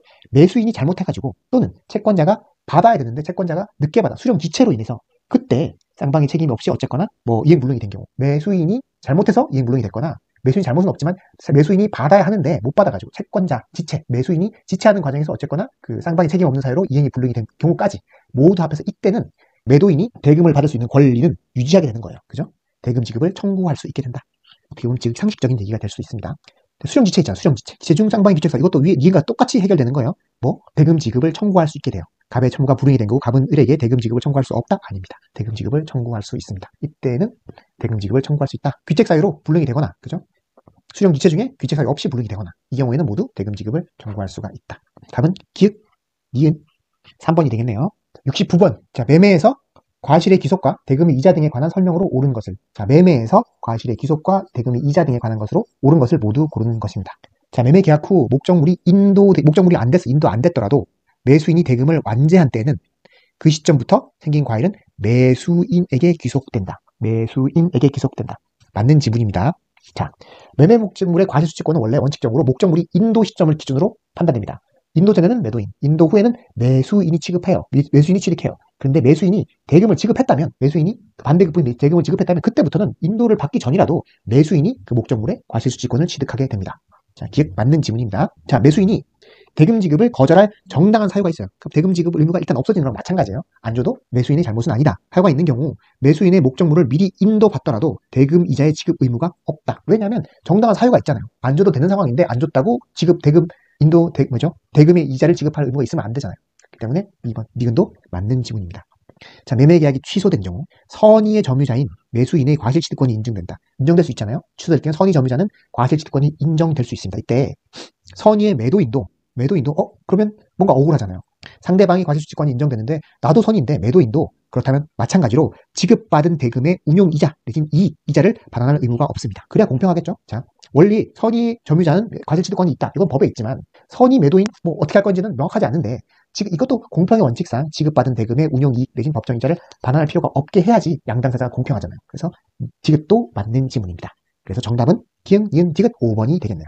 70번 매매 일방예약, 일방예약에 관한 설명으로 틀린 것을 고르는 문제입니다. 일방예약. 자, 일방예약이 성립하려면 본계약인 매매계약의 요소가 되는 내용이 확정되어 있거나 확정할 수 있어야 한다. 맞는 내용이죠. 예약이기 때문에 예약의 터잡아 사실상 내용이 확정되어 있어야지만 일방예약이 있을 수 있습니다. 일방예약으로는 그냥 일방예약권을 이렇게 딱 권한을 행사하면 마치 그 매매계약이 성립한 것처럼 유사한 효과를 가지려면 그 내용이 이미 다 갖춰져 있어야 한다. 그러니까 1번은 맞는 내용입니다. 자, 예약 완결권 행사 기간 전에, 도가 전에 예약 완결권자가 예약 목적물의 부동산을 인도받은 경우, 인도를 받았어요. 그 기간이 도가 되더라도 예약 완결권은 소멸되지 않는다. 틀린 지문이죠. 예약 완결권은 어쨌거나 그 기간이 있고 인도와는 무관하게 그 기간 내에 안 쓰면 예약 완결권은 소멸됩니다. 2번은 틀린 지문입니다. 인도와는 무관하다. 3번 약정한 완결권은 당사자 사이의 행사 기간을 약정한 때에는 그 기간 내에 행사해야 한다. 약정한 행사가 기간 내가 있다면, 약정한 행사가 있다면 그 기간 내에 당연히 행사해야 된다. 그죠? 근데 기간을 약정하지 않았다면 상당 기간을 정하여 예약 완결권 여부를 사용할 것인지에 대해서 최고를 하고 회신이 없으면 소멸하는 것으로 처리하고 있습니다. 어쨌거나 3번 기간 내에 행사해야 된다. 자, 상가에 관해서 매매 예약이 성립한 이후 법령상 제한에 의해 일시적으로 분양이 금지되었다가 다시 허용됐어요. 허용됐잖아요. 그럼 아무런 법률상 장애되는 요소가 없잖아요. 그럴 때는 예약 완결권은 예약 이행 불능이라고 할 수 없다? 이행할 수 있잖아요. 일시적으로 분양이 금지되었지만 어쨌거나 허용이 됐기 때문에 일시적이라면 이행 불능이라고 할 수 없습니다. 자, 예약 완결권 행사의 의사표시를 담은 소장 부분의 송달로서, 소장을 날림으로써 완결권을 표시한다는 거예요. 완결권을 재판상 행사하는 경우 어쨌거나 행사가 유효하기 위해서는 소장 부분, 이 소장을 날림으로써 예약 완결권을 행사하는 거잖아요. 그 부분이 기간 내에 들어가야 돼요. 송달되어야지만 한다. 당연한 얘기입니다. 기간 내에 들어가야지만 재판에 모두 마찬가지다. 기간 내에 들어가야만 한다. 답은 2번이 되겠습니다. 민법상 매매계약에 관한 설명으로 틀린 것을 고르는 문제입니다. 매매계약은 낙성불료식이다. 너무 맞는 내용입니다. 낙성불료식의 대표적인 계약이 매매계약이죠. 타인 권리의 매매도 타인 권리도 매매의 목적이 될 수 있다. 매매계약은 뭐라고? 채권계약이라고 했잖아요. 내 땅 아니더라도, 우리 아버지 땅이라도, 아니면 전혀 모르는 사람 땅이라도 내가 팔 수 있어요. 계약 당시에는 내 것이 아니라 상관이 없다. 다만 어쨌거나 이행기에 어떤 식으로든 권리를 취득해서 상대방에게 넘겨줄 수 있으면 된다. 이번도 맞는 지문입니다. 자, 매도인의 담보 책임에 관한 규정은 유상계약이라면 성질이 허용되는 한 다 준용이 됩니다. 교환계약에도 마찬가지로 준용이 된다. 그냥 동시이행, 담보책임, 위험 부담 등은 본질에 반하지 않는 한 매매계약 규정을 적용합니다. 자, 4번 봅니다. 매매계약에 관한 비용은 특약이 없는 한 매수인이 전부 부담한다? 매수인이 전부 부담한다? 아닙니다. 계약의 비용은 원칙적으로 쌍방이 균분합니다. 쌍방이 균분. 나눠서 한다. 나눠서. 매수인이 전적으로 부담한다. 이거는 틀린 지문입니다. 4번은 틀린 지문. 5번. 경매 목적물에 하자가 있는 경우. 목적물에 하자가 있는 경우야. 목적물에 하자가 있는 경우 매도인은 물건의 하자로 인해 담보 책임을 지지 않는다. 자, 물건의 하자의 경우에는 경매로 취득한 경우에는 담보책임 규정이 적용되지 않습니다. 물건, 권리의 하자와 틀려요. 물건의 하자에 있어서는 그죠? 경매로 취득한 경우에는 담보책임을 규정은 적용되지 않는다. 꼭 기억하세요. 정답은 4번이 됩니다. 자, 72번 봅니다. 갑은 2023년 9월 30일에 을에게 자신의 소유 부동산을 3억 원에 매도했어요. 3억 원. 9월 30일에 3억 원에 매도하고 계약금 2천만 원, 계약금이 중요하죠. 계약금 2천만 원 당일에, 중도금 2억 원은 10월 30일에, 중도금 2억 원은, 잔금 8천은 11월 30일에. 자, 9월, 10월 31일. 자, 계약금은 9월 30, 중도금은 10월 30, 잔금은 11월 30일에 지급하기로 계약을 체결하고, 그죠? 자, 계약금 전액을 지급받았다. 그죠? 을로부터 받았다. 계약금 받았어요. 자, 옳은 것을 모두 고른다. 자, 살펴보도록 하겠습니다. 자, 을이 10월 25일, 원래 중도금 지급기일은 10월 30일이잖아요. 모르겠어요. 좀 빨리 2억 원을 갑에게 지급했다. 돈을 지급했네요. 그러면 을은 10월 27일, 중도금 지급기일 전이에요. 계약금을 포기하더라도 계약을 해지할 수 없다. 계약금을 포기하더라도 계약금을 해지할 수 없다. 맞는 지문입니다. 자, 계약금에 의한 해제는 이행의 착수 전까지만 가능해요. 이행의 착수 전. 여기도 2억 원 중도금을 지급했잖아요. 이행이 이미 착수 들어갔잖아요. 그러면 계약금에 의한 해제는 못한다. 비록 그 이행기가 아닌, 그보다 먼저 했더라도, 원래 30일, 10월 30일이지만 그보다 먼저 25일에 했더라도 어쨌거나 그건 따지지 않습니다. 어쨌거나 이행기에 들어갔으면 계약금 해제가 불가능하다. 이행기 전 중도금을 지급했더라도 달라지지 않습니다. 기억은 맞는 지문. 자, 을이 중도금 2억 원을 갑에게 지급한 경우, 그죠? 갑은 계약금의 배액을 상환하더라도 계약을 해지할 수 없다. 맞습니다. 계약금을 의한 해제는 이행기 전, 기응, 니은, 갑이 하나, 을이 하나 똑같습니다. 계약금을 포기하고 해제 못하고 배액을 상환하더라도 해제를 못합니다. 기응, 니은 둘 다 맞는 지문이 되네요. 을이 계약 당시 중도금 1억 원의 지급에 가름해서 병에 대한 대여금 채권을 양도했다. 직접 1억 원 주는 대신 정부로부터 1억 원 받을 수 있는 채권을 너한테 줄게. 갑에게 양도하기로 약정하고 그 자리에게 병행도 참석했다면 계약금에 관한 해제를 할 수 있을까요? 할 수가 없습니다. 왜냐하면 어쨌거나 대여금 채권을 양도하고 병도 있었고 했으면 이행이 착수가 들어간 것이죠. 중도금의 지급은 기존 채권의 양도라도 가능하기 때문에, 물론 전부는 아니에요. 일부라도, 어쨌든 이행의 착수 일부라도 들어갔으면, 1억이면 상당히 큰 돈이잖아요. 반이니까 들어갔으면 양도에 따라도 이행의 착수는 있는 것이기 때문에 계약금에 의한 해제는 할 수가 없습니다. 정답은 5번. 기억, 니은, 디귿 다 맞습니다. 정답은 5번입니다. 73번 살펴보도록 하겠습니다. 갑은 건물 소유를 목적으로 을 소유의 엑스토지를 임차했어요. 을 소유의 엑스토지를 임차한 후 그 위에 Y 건물을 신축했다. 그죠? 그 다음에 임대차 계약이 종료됐어요. 끝났어. 그리고 갑이 을에게 Y 건물에 관하여 지상물 매수 청구권을 행사하는 경우에 관한 설명으로 틀린 것. 지상물 매수 청구권 행사한 것과 관련해서 틀린 것을 고르는 문제입니다. 자, 특별한 사정이 없는 한 Y 건물이 미등기라도 또 무허가라도 매수 청구권 대상이 될 수 있다. 맞는 지문입니다. 자, 지상물 매수 청구권을 인정하는 이유는 경제적 가치를 보호하기 위해서요. 그렇기 때문에 건물이 등기가 되어 있는지 무허가 건물인지는 따지지 않습니다. 허가받지 않은 무허가 건물이라도 상관은 없습니다. 임차인을 보호하기 위해서, 경제적 가치를 보호하기 위한 조항이기 때문에 그렇습니다. 1번은 맞는 지문. 자, 임대차 기간이 만료되면 갑이 Y 건물을 철거하기로 한 약정은 특별한 사정이 없는 무효이다. 맞습니다. 왜냐하면 강행 규정이에요. 임대차 기간 만료 시 지상권 건물 철거를 한 약정은 임차인에게 불리하잖아요. 그러면 지상물 매수 청구권을 다 없애기 위해서 매초에 자정부로 그런 약정을 할 거잖아요. 그렇게 되면 사실상 임차인에게 지상물 매수 청구권을 뺏는 것과 같은 효과죠. 그렇기 때문에 이런 것은 임차인에게 불리한 것이기 때문에 무효입니다. 다만 불리하지 않은 특별한 사정이 있다면 포기 약정이 가능하겠죠. 하지만 특별한 사정이 없는 한 무효입니다. 자, Y 건물이 X토지와 제3자 소유의 토지 위에 걸쳐서 건립돼 있다. 토지가 이렇게 있는데 여기 Y 건물이 X토지 여기만 있는 게 아니라 이렇게 넓게 있는 거예요. 이렇게 걸쳐서 넓게 있는 경우에요. 자, 3번 Y 건물이 X토지와 Y3자 건물 토지 위에 걸쳐서 건립되었다면, 자, 건물 전체에 대해서 매수 청구를 할 수 있다. 자, 어떤 거냐면 X토지 위에 걸쳐서 더 넓게 있는 거예요. 다른 사람 토지까지. 그럼 매수 청구를 할 수 있느냐? 전체에 대해서 틀립니다. 그렇지 않습니다. 왜냐? 이렇게 되면 X가 너무 불리하잖아요. 어차피 자기도 남의 땅에 걸쳐있는 땅을 자기가 인수해야 된다는 그런 불이익이 있잖아요. 그렇게까지는 할 수 없다. 건물이 임차지와 제3자 토지에 걸쳐있는 경우는 임차지상 건물 부분 중 구분 소유의 객체가 될 수 있는 부분에 한해서 매수 청구가 가능하다. 즉, 토지 소유인도 자기가 손해보지 않고 쓸 수 있을 건물을 봐봐야지만 토지 소유인도 손해를 보지 않는 거잖아요. 이거 토지 소유인에게 일방적으로 손해를 보라, 이런 규정은 아니기 때문에 전체에 대해서 매수 청구를 할 수는 없습니다. 어떤 경우만 가능하다? 임차지상 건물 부분 중 나머지 넘어간 거 말고 그 중에 구분 소유의 객체가 될 수 있는 부분에 한하여 매수 청구를 할 수가 있도록 되어 있습니다. 3번은 틀린 지문이 됩니다. 4번 갑이 차임 연체를 이유로 임대차 계약이 해지된 경우 매수 청구권을 행사할 수 없다. 맞습니다. 맞는 지문이죠. 차임 2기 연체로 해지하게 되는 등 임차인의 채무 불이행이 있다면 당연히 매수 청구권이 인정되지 않습니다. 5번 갑이 적법하게 매수 청구권을 행사한 후에도 Y 건물의 점유 사용을 통해서 X토지를 계속 점유 사용했다면 갑은 을에게 토지 임료 상당에게 부당 이득 반환 의무를 진다. 맞습니다. 매수 청구를 할 수 있을 뿐이다. 매수 청구를 해서 토지 소유자에게 건물을 매수하게 하는 것 뿐이지, 그렇다고 해서 토지를 무단으로 쓸 수 있는 권한을 부여하는 것은 아닙니다. 토지 사용에 따른 부당이득은 당연히 지급해야만 합니다. 맞는 지문. 정답은 3번입니다. 자, 74번. 집합건물. 집합건물의 소유 및 관리에 관한 법률상. 집합건물의 전용 공용 부분 및 대지 사용권. 전부 공용 부분 및, 그죠?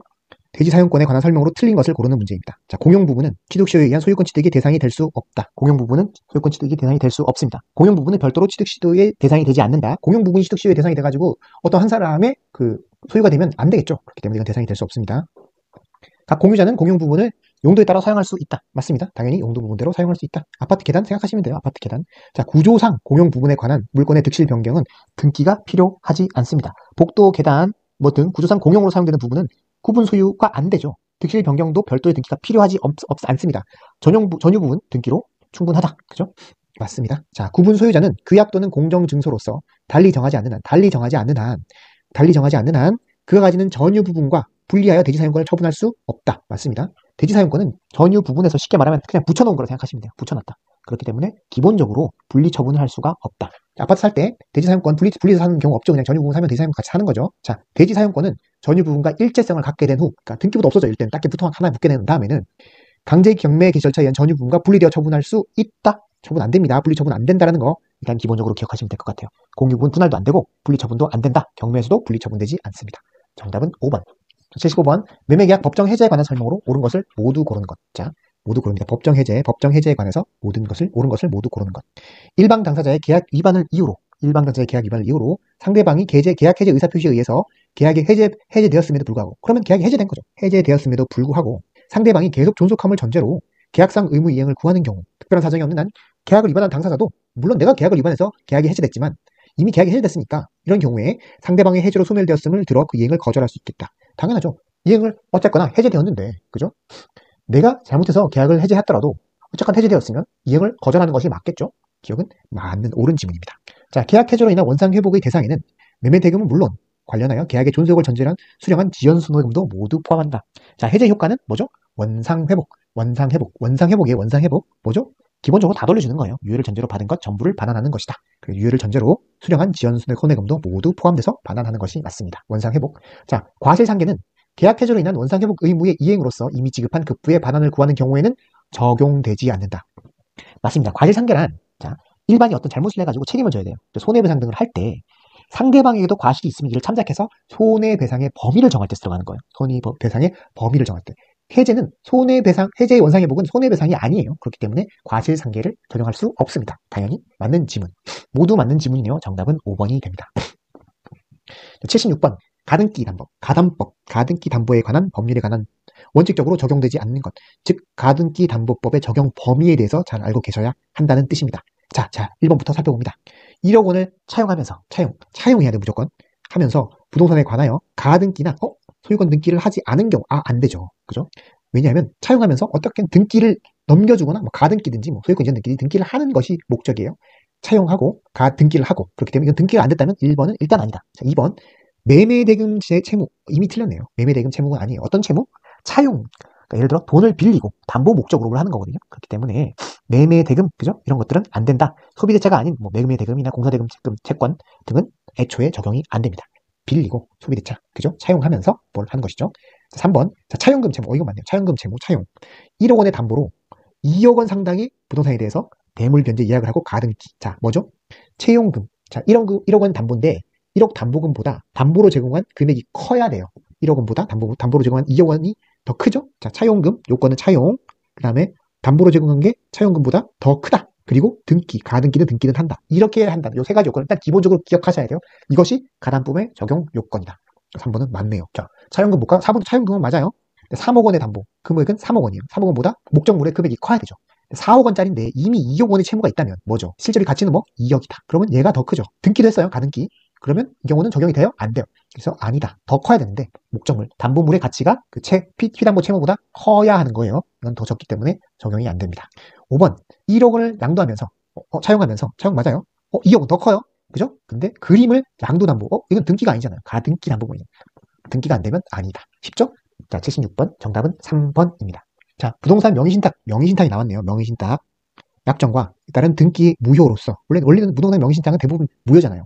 그런데 등기가 제3자에 넘어갔을 경우 대항할 수 없는 경우가 생겨요. 대항할 수 없는 제3자에 해당한 자를 모두 고르면, 자, 대항할 수 없는 것, 즉 쉽게 말하면 제3자가 그대로 뭐 소유권 취득하거나 아니면 그 사람을 보호하기 위해서 이 무효를 주장할 수 없는 경우, 이런 것들이 어떤 거냐라고 고르시면 되는 거죠. 살펴봅니다. 자, 명의수탁자의 상속인. 수탁자의 상속인자. 이건 수탁자는 수탁자와 동일인이죠. 제3자라고 볼 수 없다. 상속인은 제3자라고 볼 수 없습니다. 당연히 안 되겠죠. 아니다. 그죠? 명의신탁산 부동산을 가압류산. 수탁산을 가압류했어요. 뭔지 모르겠어. 갑이 있고, 수탁자가 있고, 위탁자가 있고, 수탁자가 있고, 그죠? 그래서 뭐 건물이 있는데, 이 건물을 병이 가압류했어요. 그죠? 가압류했단 말이에요. 이 사람은 맞습니다. 왜? 이 사람 가압류함으로써 어쨌거나 새로운 이해관계를 맺은 사람이잖아요. 제3자. 이 수탁자의 등기를 기초로, 그 등기를 기초로 가압류라는 새로운 이해관계를 맺은 자에 해당합니다. 2번은 니은 맞는 지문. 자, 명의신탁자와 신탁된 부담의 소유권을 취득하기 위한 계약을 맺고, 신탁자와 맺었네요. 계약을 맺고 등기 명의만을 수탁자로부터 격려받은 것과 같은 외관을 갖춘 자. 이 경우는 수탁자로부터 새로운 이해관계를 맺은 사람이 아니잖아요. 신탁자와 매매계약을 통해 수탁자로부터 등기만 이전받은 자, 수탁자로부터 새로운 이해관계를 맺은 자가 아니다. 수탁자로부터 새로운 이해관계를 맺은 자가 보호를 받는 거지. 이거는 뭐 신탁자와 계약을 통해서 마치 격려받은 듯한 외관만을 갖춘 자는 당연히 아니겠죠. 문장 자체부터 이미 보호받는 대항할 수 없는 제3자가 아닌 것 같은 느낌이 많이 들죠. 4번, 학교 법인이 명의 수탁자로부터 기본 재산에 관한 등기를 마친 경우. 학교 법인이 마쳤어요. 처분에 관해서 허가권을 갖는 관할청? 새로운 이해관계잖아요. 보통상의 이해관계는 경제적 이해관계가 주로 가장 크죠. 권리를 잃거나 얻거나, 그죠? 손해를 보거나 이런 건데, 허가 관청은 어떤 이해관계가 있죠? 관계가 있다고 할 수 없잖아요. 경제적 손해를 보거나 권리를 잃거나 하는 게 전혀 아니잖아요. 이런 허가 관청 나오면 당연히 보호받는 제3자. 국가는 웬만하면 될 수 없다. 이렇게 생각하시면 될 것 같습니다. 정답은 니은 하나만 정답입니다. 자, 갑은 2023년 1월 5일 을로부터 그 소유의 주택을 보증금 2억, 월임료 50만원, 기간은 1년이에요. 1년 정해서 임차한 내용의 계약을 체결하고 당일에 보증금 지급함과 동시에 보증금을 지급함과 인도를 받아 주민등록을 마치고 확정일자를 받았다. 이렇게 있습니다. 확정일까지 다 받았어요. 그럼 다음 주택임대차보호법 적용에 관한 설명으로 틀린 것은 언제죠? 이게 1월 5일 날 했어요. 1월 5일 날. 그럼 갑은 23년 1월 6일 오전 0시부터 대항력을 취득한다. 맞죠? 대항력은 언제 취득해요? 대항력은 주민등록 이전 점유를 다 갖춘 날 이길 0시부터요. 0시부터. 그날 1월 5일 날 다 갖췄잖아요. 다 갖춘 다음 그 다음 날 0시. 그러니까 1월 6일 오전 0시부터 대항력을 취득한다. 맞는 지문이 됩니다. 자, 제3자에 의해서 23년 5월 9일 그죠? 경매가 개시되었어요. 경매 개시되고 매각이 됐다. 갑은 임차인은 경매 절차에서 배당 요구를 하지 않아도 우선 변제를 받을 수 있다. 자, 갑은 그죠? 우선 변제권을 취득했죠. 왜냐하면 확정일자까지 다 받았으니까, 그죠? 우선 변제권까지 취득했는데 이 임차인은 그죠? 대항력은 우선 변제권은 배당 요구를 해야지만 우선 변제를 받을 수 있는 배당 요구 채권자예요. 그렇기 때문에 이번은 틀린 지문이다. 배당 요구를 해야지만 우선 변제를 받을 수 있다. 이건 틀린 지문이죠. 않아도가 틀린 지문이에요. 자, 을이 X주택을 병에게 매도하고 소유권 이전 등기를 마쳤어요. 임대인이 소유권을 병에게 넘겼어요. 을은 특별한 사정이 없는 한 보증금 반환 의무를 면한다. 맞습니다. 대항력 있잖아요. 대항력은 소유자가 누구든지 간에 변하다 하더라도 신소유자가 임대차 계약상의 임대인의 지위를 승계하게 하는 거예요. 승계하게 한다. 그죠? 임대인의 승계하게 되고 그러면 전 임대차는 임대인은 임대인의 지위에서 벗어난다. 그래서 보증금 반환 채권도 없어지게 된다. 반환 의무도 면하고 새로 인수한 병이 보증금 반환 의무를 지게 됩니다. 아시겠죠? 물론 임차인이 반대할 수 있죠. 반대할 수 있지만 뭐 굳이 그럴 필요는 없으니까. 어쨌거나 이런 경우는 보증금 반환 의무는 병이 지게 된다. 을은 면한다. 맞는 지문이 되겠습니다. 갑이 이기의 차임에게 달하는 차임을 연체하면 묵시적 갱신이 인정되지 않는다. 맞습니다. 이런 경우에까지 묵시적 갱신을 인정해서 임차인을 보호할 필요는 없습니다. 연체 차임, 이기 연체 차임 있으면 안 된다. 자, 묵시적 갱신이 된 경우 임대차 계약 존속 기간은 기본적으로 2년이다. 맞습니다. 2년 최소가 2년이죠. 그냥 묵시적 갱신되면 그냥 2년이다. 자, 갑은 법령상 제한을 회피할 목적. 이미 법령상 제한을 회피할 목적이 나왔어요. 그럼 뭐다? 일단 목적으로 2023년 5월 1일 배우자 을과 자신의 소유 건물 X에 대해서 명의신탁 약정을 하고 등기를 넘겼다. 이렇게 돼 있어요. 틀린 것을 고른다. 법령상 제한을 회피할 목적. 명의신탁. 일단 명의신탁은 뭐예요? 다 무효다. 예외적으로 유효한 게 있을 수 있죠. 부부간. 하지만 그 경우에도 법령상 제한을 회피할 목적이 있다면 무효가 됩니다. 부부간 명의신탁 약정도 무효가 된다. 일단 이 명의신탁 약정은 무효다. 그렇기 때문에 그 등기도 무효다. 여기까지 일단 정리하고 다음 지문을 보도록 하겠습니다.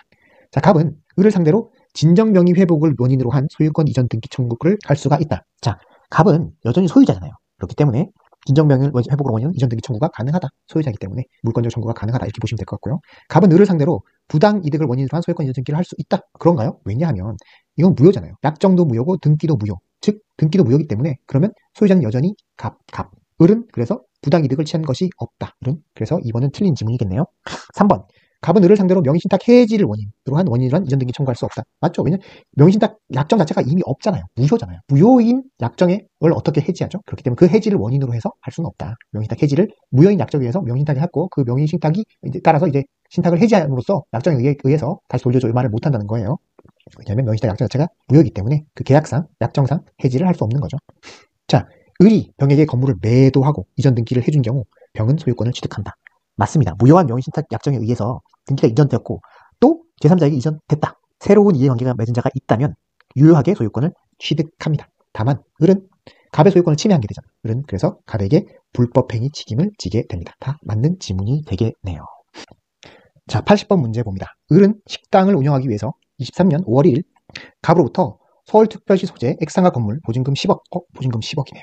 월임료 100만원, 기간은 정함이 없는 것을 정하여 상가 임대차 계약을 체결하였다. 상가 임대차 보호법상 을의 주장이 인정되는 것을 모두 고른 것은. 자, 상가 건물로 인도받고 사업자 등록을 마친 경우에는 그죠? 을이 대항력을 주장하는 경우 인정이 되나요? 대항력은 상가 건물을 인도받고 사업자 등록을 마친 경우는 대항력을 인정받습니다. 그죠? 근데 상가 임대차 보호법 적용 범위 같은 거 한번 생각해 봤잖아요. 대항력을 주장하는 경우는 인정됩니다. 그죠? 인도받고 사업자 등록을 마치면 보증금의 크기와 상관없이 상가 임대차 보호법상 적용을 받습니다. 대항력. 기획은 그러니까 맞는 주장이 인정됩니다. 자, 1년의 존속기간을 주장하는 경우 아까 보셨지만 서울기준 보증금이 10억이잖아요. 서울기준 보증금 부하기사한 경우 최단기간 보장 규정은 적용하지 않습니다. 우기등차 기억하시 우기등차 우선변제 관련한 규정 기간 최단기간이라든가 법정갱신이라든가 이런 것들이 적용이 되지 않습니다. 그렇기 때문에 최단기간 1년 존속기간을 주장할 수는 없겠죠. 그 다음에 을에게 계약갱신 요구권 이건 보증금과 상관없이 인정이 되지만 계약갱신 요구권이 함정이 있는데 뭐냐 하면 그 기간이 정함이 없는 것이잖아요. 근데 계약갱신 요구권은 종료 전 6개월 전부터 1개월 전까지 요구를 해야지 주장할 수 있는 거죠. 근데 기간이 정함이 없는 경우는 그런 그 갱신 요구를 할 수가 없기 때문에 기간에 따른 갱신 요구를 할 수 없기 때문에 갱신 요구권을 인정하지 않고 있습니다. 그래서 답은 1번 하나만 정답이 되겠습니다. 자, 지금까지 최신 기출문제 풀어보았고요. 여러분 공부하시는데 조금이라도 도움이 되셨으면 좋겠습니다. 그리고 실제로 공부를 하실 때 지금 이 시점에서 한번 파악해 두시는 것이 매우 중요하리라고 생각됩니다. 모두 수고하셨고요.